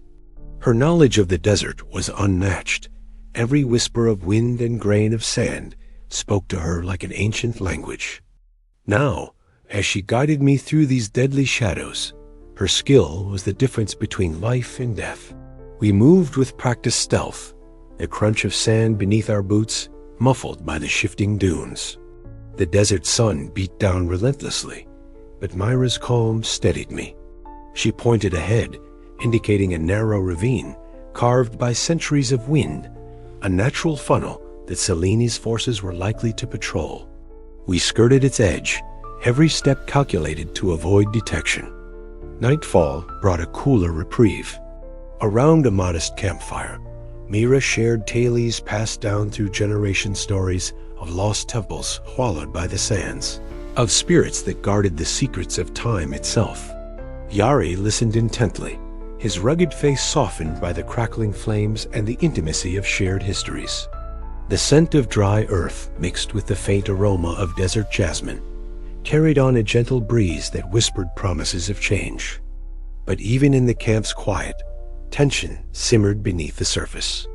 Seleni's shadow loomed large, her relentless pursuit a constant reminder that trust was a scarce commodity. Myra's eyes remained sharp, scanning the darkness beyond the firelight for any sign of movement. Suddenly, a faint rustle broke the silence, a subtle disturbance in the brittle brush. Myra was on her feet in an instant, her movements fluid and silent as a desert cat. She signaled sharply, pulling me down behind a dune just as a lone scout emerged, his silhouette etched stark against the pale moonlight.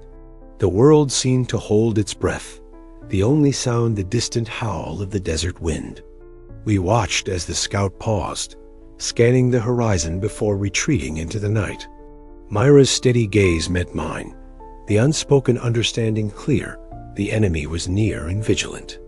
Every moment from here on would demand heightened alertness and swift, decisive action.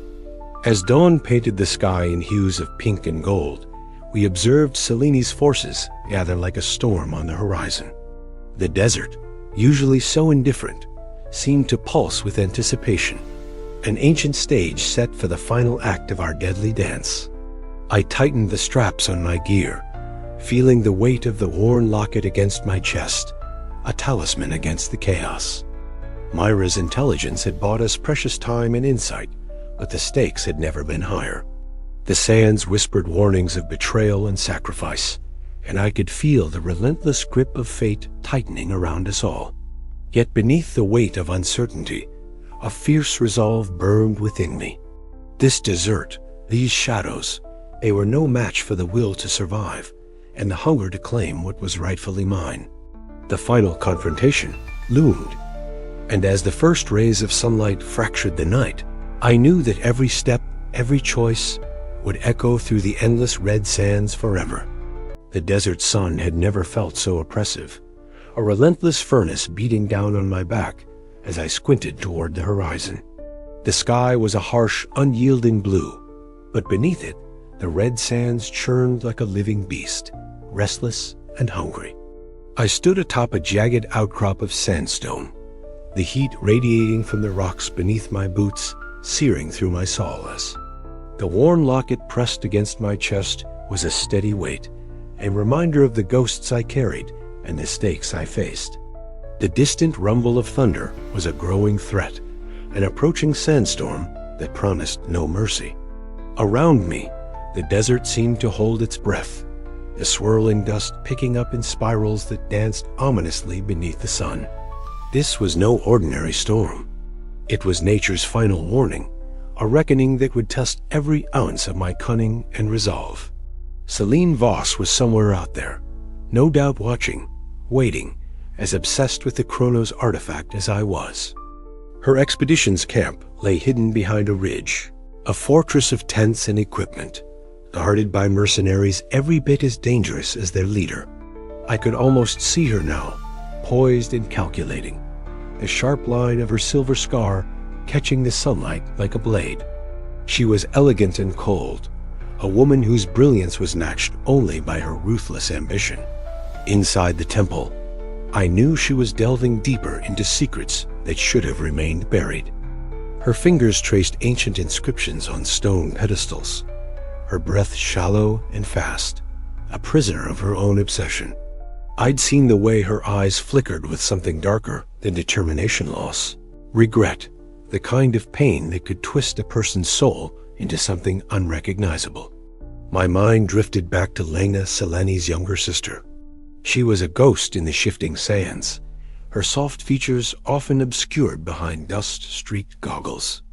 I sensed her conflict, the tension between her loyalty to Selene and the growing sympathy she harbored for me. Her secret aid had saved my life more than once, but it came with a price of risk that could unravel everything. The camp was restless. Yari Mekari, my steadfast guide, was pacing like a caged animal, his wiry frame tense beneath the desert sun. His dry humor had thinned over the past days, replaced by an edge of frustration I felt, but couldn't name. When I confronted him beneath a swirling cloud of dust, our raised voices echoed off the canyon walls, accusations flung like daggers. "You think I don't know what you're doing, Kale?" Playing both sides. Jarrah's voice was rough, edged with betrayal. "And you, selling us out to that traitor, Rashid." I shot back, the desert fury matching the turmoil within me. The tension was unbearable, as if the desert itself had conspired to strip away the last vestiges of trust between us. But beneath the anger, I knew the truth was more complicated. Survival here demanded sacrifices that no man could make alone. Nightfall brought no relief. The camp lay under a star-studded sky so vast it swallowed us whole, a silent witness to the betrayals and secrets festering beneath the tents. Lena disappeared into the shadows, her footsteps soft against the cracked earth. I caught the weight of her gaze, a mixture of sorrow, hope, and fear, as she slipped away from us all, the desert chill a stark contrast to the burning turmoil of the day. The price of power was becoming painfully clear. The Chronos artifact was no mere treasure. It was a force that twisted reality itself, bending time and fate to the will of whoever claimed it. But that power came with a cost, a toll, measured not just in lives, but in the very essence of what we were willing to become. I felt it in my bones, the shifting sands beneath my feet whispering warnings. This quest was no longer just about survival or redemption. It was a descent into something far darker, where ambition and desperation collided in a deadly dance. And as the storm roared closer, I knew the choices we made in the coming hours would define not only our fates, but the fate of the red sands themselves. The desert was unforgiving, but the thirst for power was a harsher master.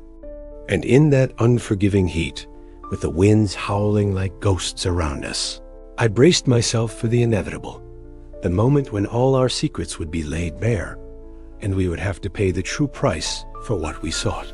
The sands shifted beneath my boots, as if eager to swallow us whole. I clenched my fists, the locket cold against my skin, and stared into the approaching storm. Whatever came next, I was ready, or as ready as a man could be, when the very fabric of time seemed to unravel around him. Because in the red sands, power was a poison, and I was already feeling its sting. The air inside the chamber thickened, heavy with a strange hum that seemed to pulse with the heartbeat of the very sands outside. Kale Draven's breath hitched as he stepped forward, his boots crunching softly against the ancient stone floor that flickered beneath his feet like a mirage. Around him, the walls shimmered and rippled as if the temple itself was breathing, warping the very fabric of time and space. Lena Voss stood a few paces away, her usually steady gaze clouded with uncertainty. Her dust-streaked goggles reflected the wavering light, distorting her soft features into an expression of fragile resolve. "Kale," she whispered, her voice trembling as the air around them twisted. "Stay close," Kale commanded, though his own voice betrayed the tremor of unease that gripped him. The Chronos artifact was near, its power palpable in the chaos that had begun to unravel their reality. Yet this was no ordinary treasure hunt. The temple's ancient mechanisms warped time itself, and with every step they took, the fissures grew deeper, threatening to swallow them whole. A sudden crack echoed through the chamber, sharp and unforgiving. The floor beneath Lena shifted violently, and she stumbled, grabbing Kale's arm to steady herself. His heart pounded, not just from the physical danger, but from the memories that surged unbidden to the surface. Ghostly echoes flickered in the air before him, flashes of his shattered unit, the betrayal that had left him running from his past. The spectral replay tormented him, each frame a dagger to his conscience. "You can't keep running," the phantom voices whispered, blending with the temple's eerie symphony. Kale's jaw clenched as he forced himself to focus. The past was a weight he could no longer ignore. It was the crucible forging the man who could wield the artifact or be destroyed by it. Lena's grip tightened. "Kale, look!" She pointed toward a widening fissure, spiraling like a black wound in the stone. "If that opens, it'll tear us apart." He nodded grimly, calculating their narrow window. The temple was collapsing in on itself, time unraveling in unpredictable waves. Moments stretched impossibly long, then snapped back with violent intensity. Their perceptions blurred, and even the steady beat of Kale's own heart felt displaced. "We have to move," he urged, pulling Lena gently but firmly toward a narrow passage where the artifact was rumored to rest. But the temple was unwilling to let them go so easily. The fissures fractured further, sending shards of temporal energy spiraling outward. Lena faltered, caught in a pulse that threatened to erase her from existence. "Hold on," Kale shouted, diving forward and grabbing her just as the world seemed to fracture around them. The sensation was dizzying time folding in on itself, memories and moments converging into an impossible kaleidoscope of past and present. In that suspended chaos, Kale faced the stark truth of his journey. This was more than a battle for power. It was a test of his very soul. Could he let the artifact slip through his fingers to save a life? Could he risk everything for trust instead of vengeance? Lena's eyes met his, wide with fear but glimmering with fragile hope. "Why are you saving me?" she asked, voice barely audible over the roaring collapse. Because Kale breathed, some things are worth more than power. With every ounce of strength, he hauled her away from the fissures, just as a violent tremor tore through the chamber. The temple groaned, ancient stones shifting and cracking, but they pressed forward, breath ragged, limbs trembling with exertion and fear. Outside the temporal storm, the world felt impossibly quiet and eerie silence after the chaos. Kale knew the cost of his choice. The artifact's power was no longer fully within reach, but something deeper had been won. A fragile bond, a chance at redemption, and a glimpse of humanity beneath the mercenary's hardened exterior. Lena steadied herself, glancing at Kale with an expression that mixed gratitude and uncertainty. "We're not out of this yet," she said, "but maybe we have a chance." Kale nodded, eyes scanning the shadowed passage ahead. The fissures in time might have been held at bay for now, but the battle was far from over. The desert sands outside waited, endless and unforgiving, and Seleni's presence loomed like a dark storm. As the temple trembled and the fragile lines of reality wavered, Kale's mind sharpened. This was the crucible moment, where past and future collided, and every decision carved a new path through the shifting sands of fate. He tightened his grip on the worn locket hidden beneath his gear, a talisman from a life long lost but never forgotten. The desert had tested him relentlessly, but Kale Draven was no stranger to survival. Whatever came next, he would face it head on, with the fierce determination of a man who had nothing left to lose and everything to fight for. The fissures in time closed behind them like a wound sealing shut, but the echoes lingered. The battlefield of fate awaited, and the final confrontation was drawing near. In the heart of the red sands, where trust was scarce and betrayal was a breath away, Kale's journey was far from over. He cast a final glance at Lena, a silent promise passing between them. "Together," he said, "until the end." The temple groaned once more, and the desert swallowed their footsteps as the sands shifted, endless and eternal. The faint flicker of torchlight, barely penetrated the stale air of the narrow temple corridor, casting long, jittering shadows that danced across the cracked sandstone walls. My breath came in ragged gasps, the weight of exhaustion pressing down on me like the desert heat outside, though the temperature here was cool, almost unnervingly so. I pressed my back against the jagged wall, listening intently. The distant rumble of shifting sands outside was muted, but within these ancient stones, something far more sinister whispered and pulsed, a distortion in the very fabric of time. I could hear Jarrah's footsteps approaching, slow and deliberate. The sound was familiar, yet now it felt like a trap. The dry scrape of his desert boots echoed through the passage, each step a betrayal I hadn't yet fully grasped. My mind raced back to the moments before his sudden coldness, the way he avoided my gaze, a subtle shift in his loyalties I had refused to see. He was supposed to be my guide, my friend in this unforgiving wasteland. But now I knew the truth. Kale, Jarrah's voice was low, almost regretful, but his eyes gleamed with something darker. You don't understand what's at stake. This artifact, it's more than power. It's survival. Survival. I spat back, my voice raw with disbelief. You're selling me out. For what? A share of power. A chance to rewrite your own fate. He didn't answer, only slipped a small, worn key into his palm, the last key to the Chronos artifact. The weight of it was heavier than any weapon I'd ever held. That key was the final piece, the one that would unlock the chamber where time itself bent and twisted. A sudden shift in the temple's air made the walls seem to ripple, the shadows elongating and contracting as if breathing. The temporal distortions were growing stronger, warping reality around us.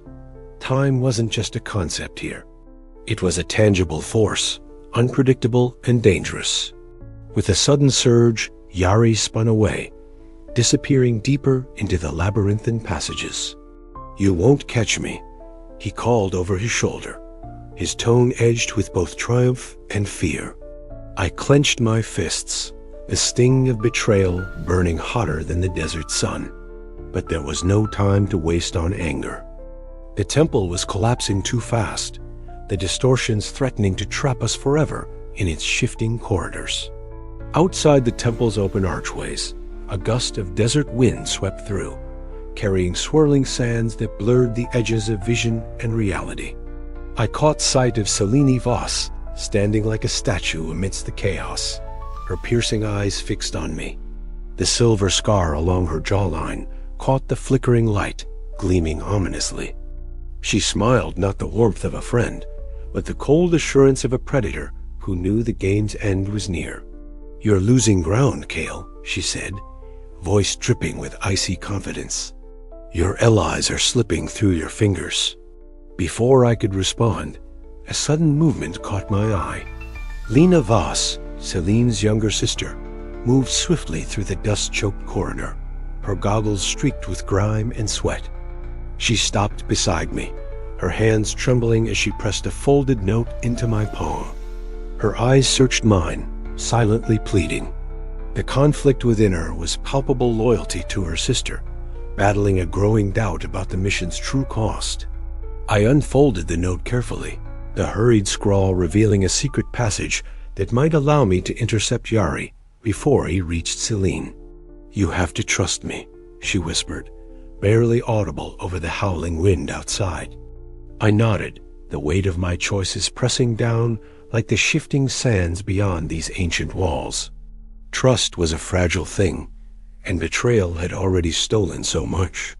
The temple itself seemed to pulse with unstable energy, the corridors warping and twisting under the influence of the artifact's power. Stone archways bent at impossible angles, floors shifted beneath my feet, and the very air vibrated with a strange hum that distorted sound and sense alike. I moved quickly, heart pounding, navigating the labyrinth with a desperate determination. The scent of ancient incense lingered faintly, mingling with the dust and sweat that coated my skin. Each step brought new dangers, collapsed passages, shifting walls, and the ever-present threat of rival explorers closing in. Voices echoed ahead. Seleni's mercenaries were near. I could hear their boots clattering on stone, the sharp click of weapons being readied. Jerry's betrayal had not only stolen the key, but it handed our enemies the advantage. I ducked into a narrow alcove, catching my breath as the distortions around me warped the world into a surreal nightmare. Time bent and twisted, seconds stretched into minutes and snapped back with disorienting speed. Memories of my past flashed, unbidden betrayals, loss, and the haunting image of a shattered unit left behind. But there was no time for regret. The final battle was at hand. I steeled myself, gripping my weapon tightly. Every sense was alert, every instinct screaming for survival. This temple was no longer just a tomb for ancient secrets. It was a crucible testing the very limits of my resolve. The echoes of footsteps grew louder, the air thick with tension and betrayal. Somewhere in this shifting maze, Yari held the key to my future or my destruction. As I stepped forward, the walls seemed to close in, the sands outside howling like a living beast. The final betrayal had come, but so had my fiercest determination. I would survive. I would reclaim what was lost. And I would face the sands of fate head-on, no matter the cost. The chase was far from over. The temple trembled, time fractured around me, and my story was about to reach its breaking point. The chamber was alive, with a hum that vibrated in the bones. The Chronos artifact lay on its pedestal, a swirling orb of iridescent light, its surface shifting like liquid glass, caught between moments. I stepped closer, heart pounding not just from exertion, but from the weight of what this relic represented. Time twisting, bending, bleeding through the fabric of reality itself. Seleni's eyes locked onto mine from across the room, cold and unyielding, her silver scar catching the flicker of the artifact's glow. "You don't understand its power," she said, voice steady but edged with desperation. "With this, I can change everything. Rewrite the past, fix what was broken." Her words echoed in the cavernous chamber, swallowed almost immediately by the eerie stillness.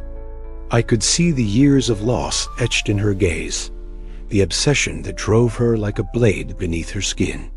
But I knew better. Power like this was not a tool, it was a tempest, and anyone who tried to wield it risked being swallowed whole.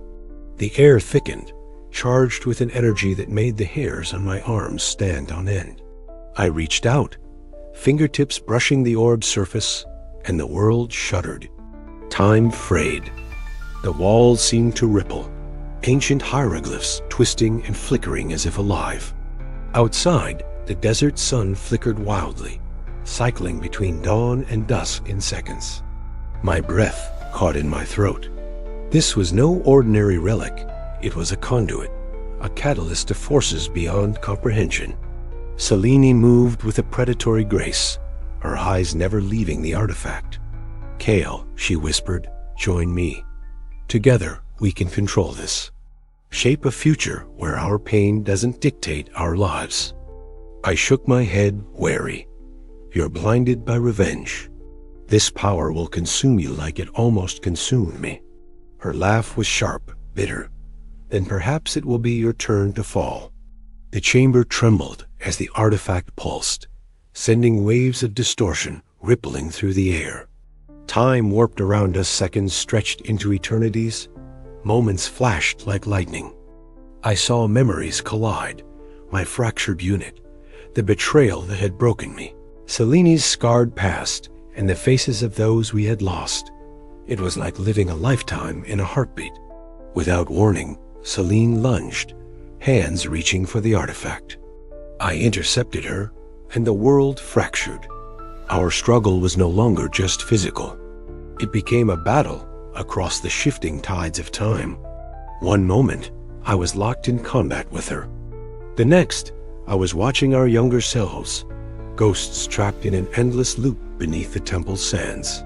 Jerry's voice cut through the chaos from the chamber entrance. "Kale, the temple, it's destabilizing. We need to end this now." Dust cascaded in slow motion as the ancient mechanisms groaned and snapped, the structure threatening to collapse under the strain of temporal energy unleashed. The artifact's light flared, blinding and beautiful, a siren call that promised salvation or destruction. I knew then there was only one choice. To seize the artifact meant risking everything: my sanity, my soul, the fragile threads of reality. But to let Selene claim, it was to doom us all to our vision of rewritten history. With a surge of will, I grasped the orb, feeling the raw power flood through me. Time bent and twisted, memories and moments colliding in a kaleidoscope of what was, what is, and what could be. Selene screamed, a sound torn between fury and despair, as I wrestled control. The chamber shook violently, the temple's ancient stones cracking and falling. A blinding flash consumed us both, and then silence. When I opened my eyes, the desert was still. The artifact lay dormant, its power spent or contained for now. Selene was gone, vanished like a shadow swallowed by the sands. Lena and Yari were at my side, their faces etched with exhaustion and relief. But something inside me had changed. The burden of what I'd touched, the knowledge that time was no longer a constant, but a fragile thread, weighed heavy. The desert around us whispered of secrets still buried, of futures yet unwritten. I clenched my fists, feeling the worn locket against my chest, a reminder of the past I could never escape. The Chronos artifact's power was a temptation and a curse, and the sands had not finished their reckoning. "This is not over," I said quietly. Not by a long shot. Outside, the red sands stretched endlessly, indifferent and eternal. And I, Kale Draven, was a rogue caught in the currents of time, with a destiny written in shifting grains and whispered betrayals. The hunt might have ended, but the battle for fate had only just begun. The desert held its breath, waiting for the next move. The light from the artifact dimmed to a soft glow, pulsing faintly like a heartbeat. I sat on the cracked stone floor, the silence around me thick with unspoken truths. The temple's shadows stretched long and uncertain, mirroring the knot of thoughts twisting inside my mind. Selene's ambition was gone, but her obsession lingered in the air. I wondered what she had truly wanted, not just power, but a chance to fix the fractures in her history. Could I blame her? Maybe. But obsession was a poison, and I'd seen what it did to men and women alike. Yari approached, his eyes scanning the fractured chamber. "We need to move before the temple collapses entirely." I nodded, rising slowly. The desert beyond awaited, vast and merciless. But something else stirred inside me, a fierce determination to hold the power I had glimpsed, to use it not for revenge or greed, but for a future I could shape with clear eyes. Lena joined us, her gaze meeting mine with something like hope and fear intertwined. "What now, Kale?" I looked out through the broken archway, the endless sands shimmering under the harsh sun.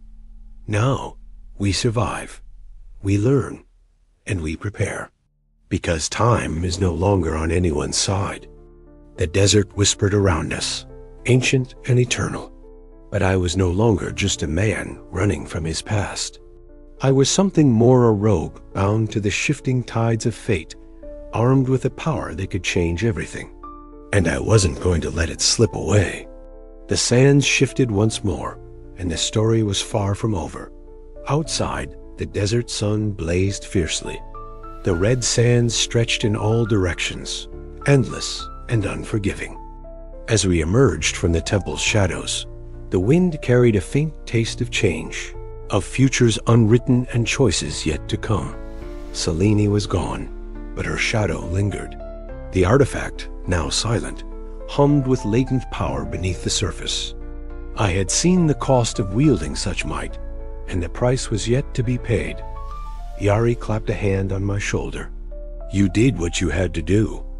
I gave a tight smile, wary but resolute. For now, that has to be enough. Lena glanced back toward the temple, then forward toward the horizon. Maybe one day, we'll find a way to use its power without losing ourselves.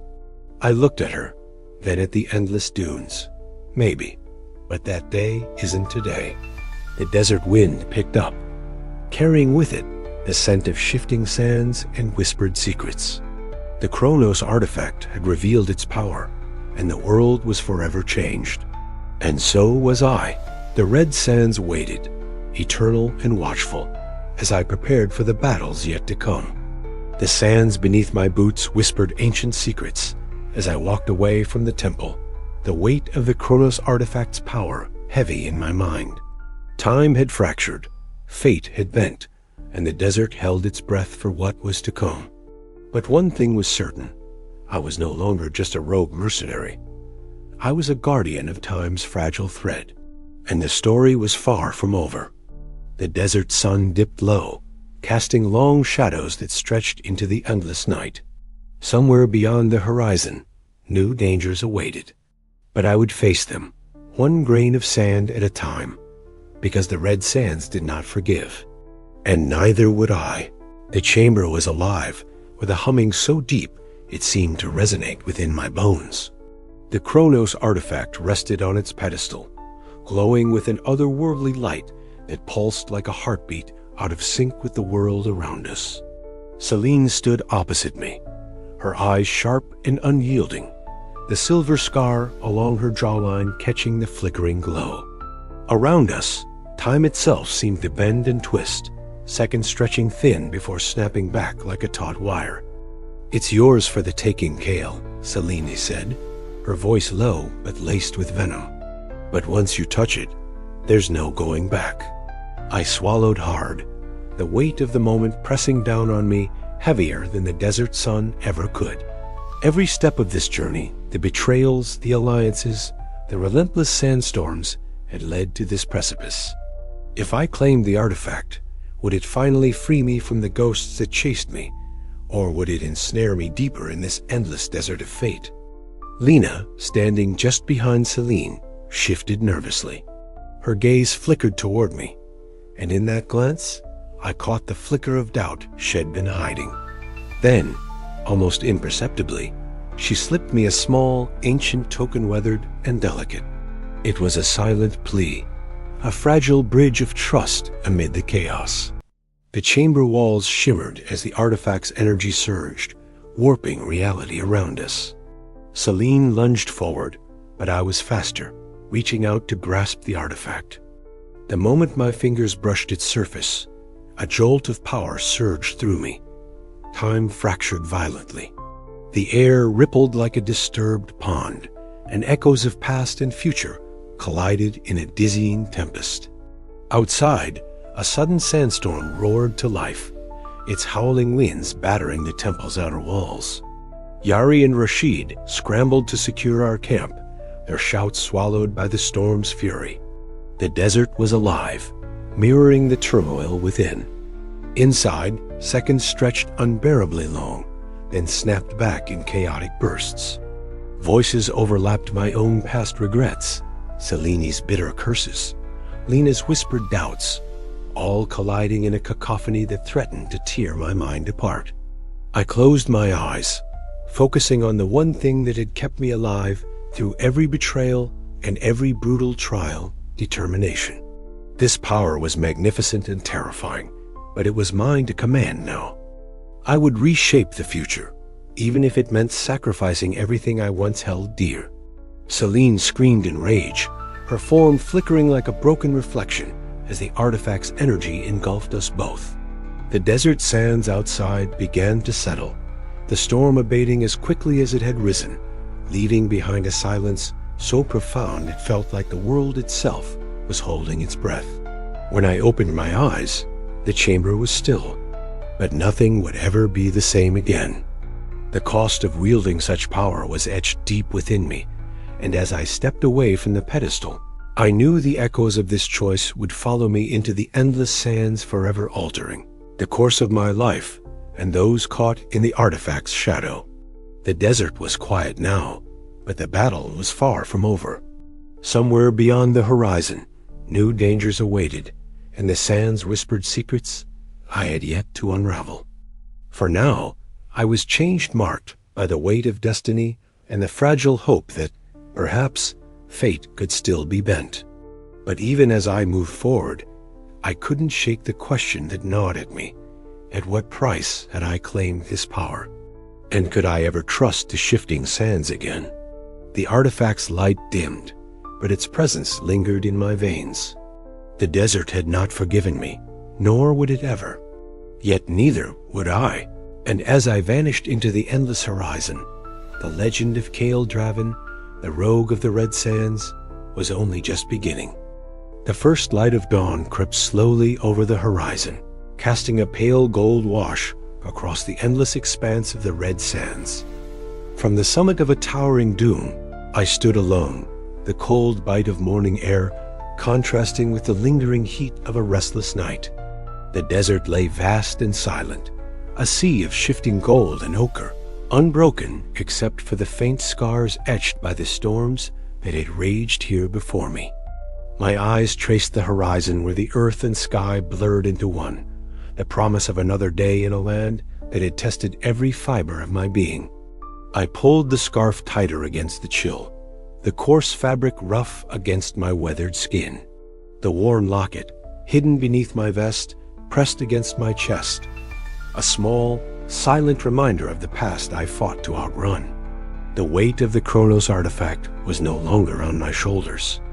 I had left it behind, buried deep in the temple's heart, where its power could no longer corrupt or consume. I had made my choice not for glory or for power, but for the fragile hope of a life unshackled by the relentless sands of fate. Behind me, the faint glow of a dying campfire flickered in the pre-dawn gloom. Lena and Yari remained there, shadows in the firelight, their faces etched with the exhaustion of the journey and the unspoken tension of what lay ahead.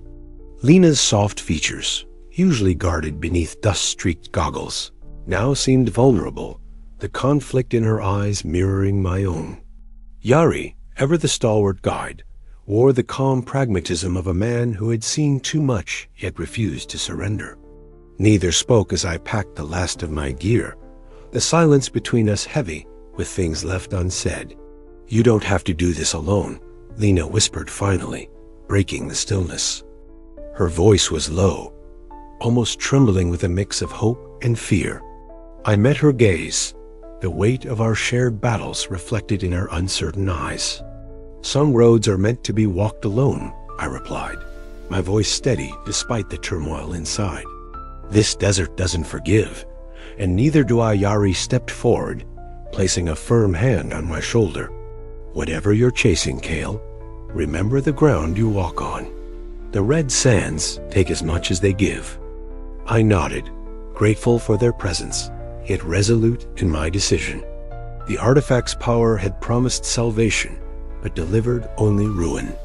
I would rather disappear into the endless dunes than become another pawn in the cycle of obsession and betrayal that had cost so many lives. As the sun breached the horizon, its rays igniting the sands in a blaze of amber, I took my first steps away from the camp. The desert wind rose, swirling dust and grit around me, erasing the footprints of my passage almost as soon as they formed. The air was thick with the scent of dry earth and ancient stone, the ghosts of buried temples, whispering secrets I no longer sought to unravel. The desert stretched before me like an infinite ocean, its silent vastness both a refuge and a prison. Every grain of sand seemed to carry the weight of history, the betrayals, sacrifices, and shattered dreams of those who had come before. I could feel their presence in the stillness, a chorus of voices urging caution, warning of the cost of hubris. Hours passed, the sun climbing higher, beating relentlessly down upon my back.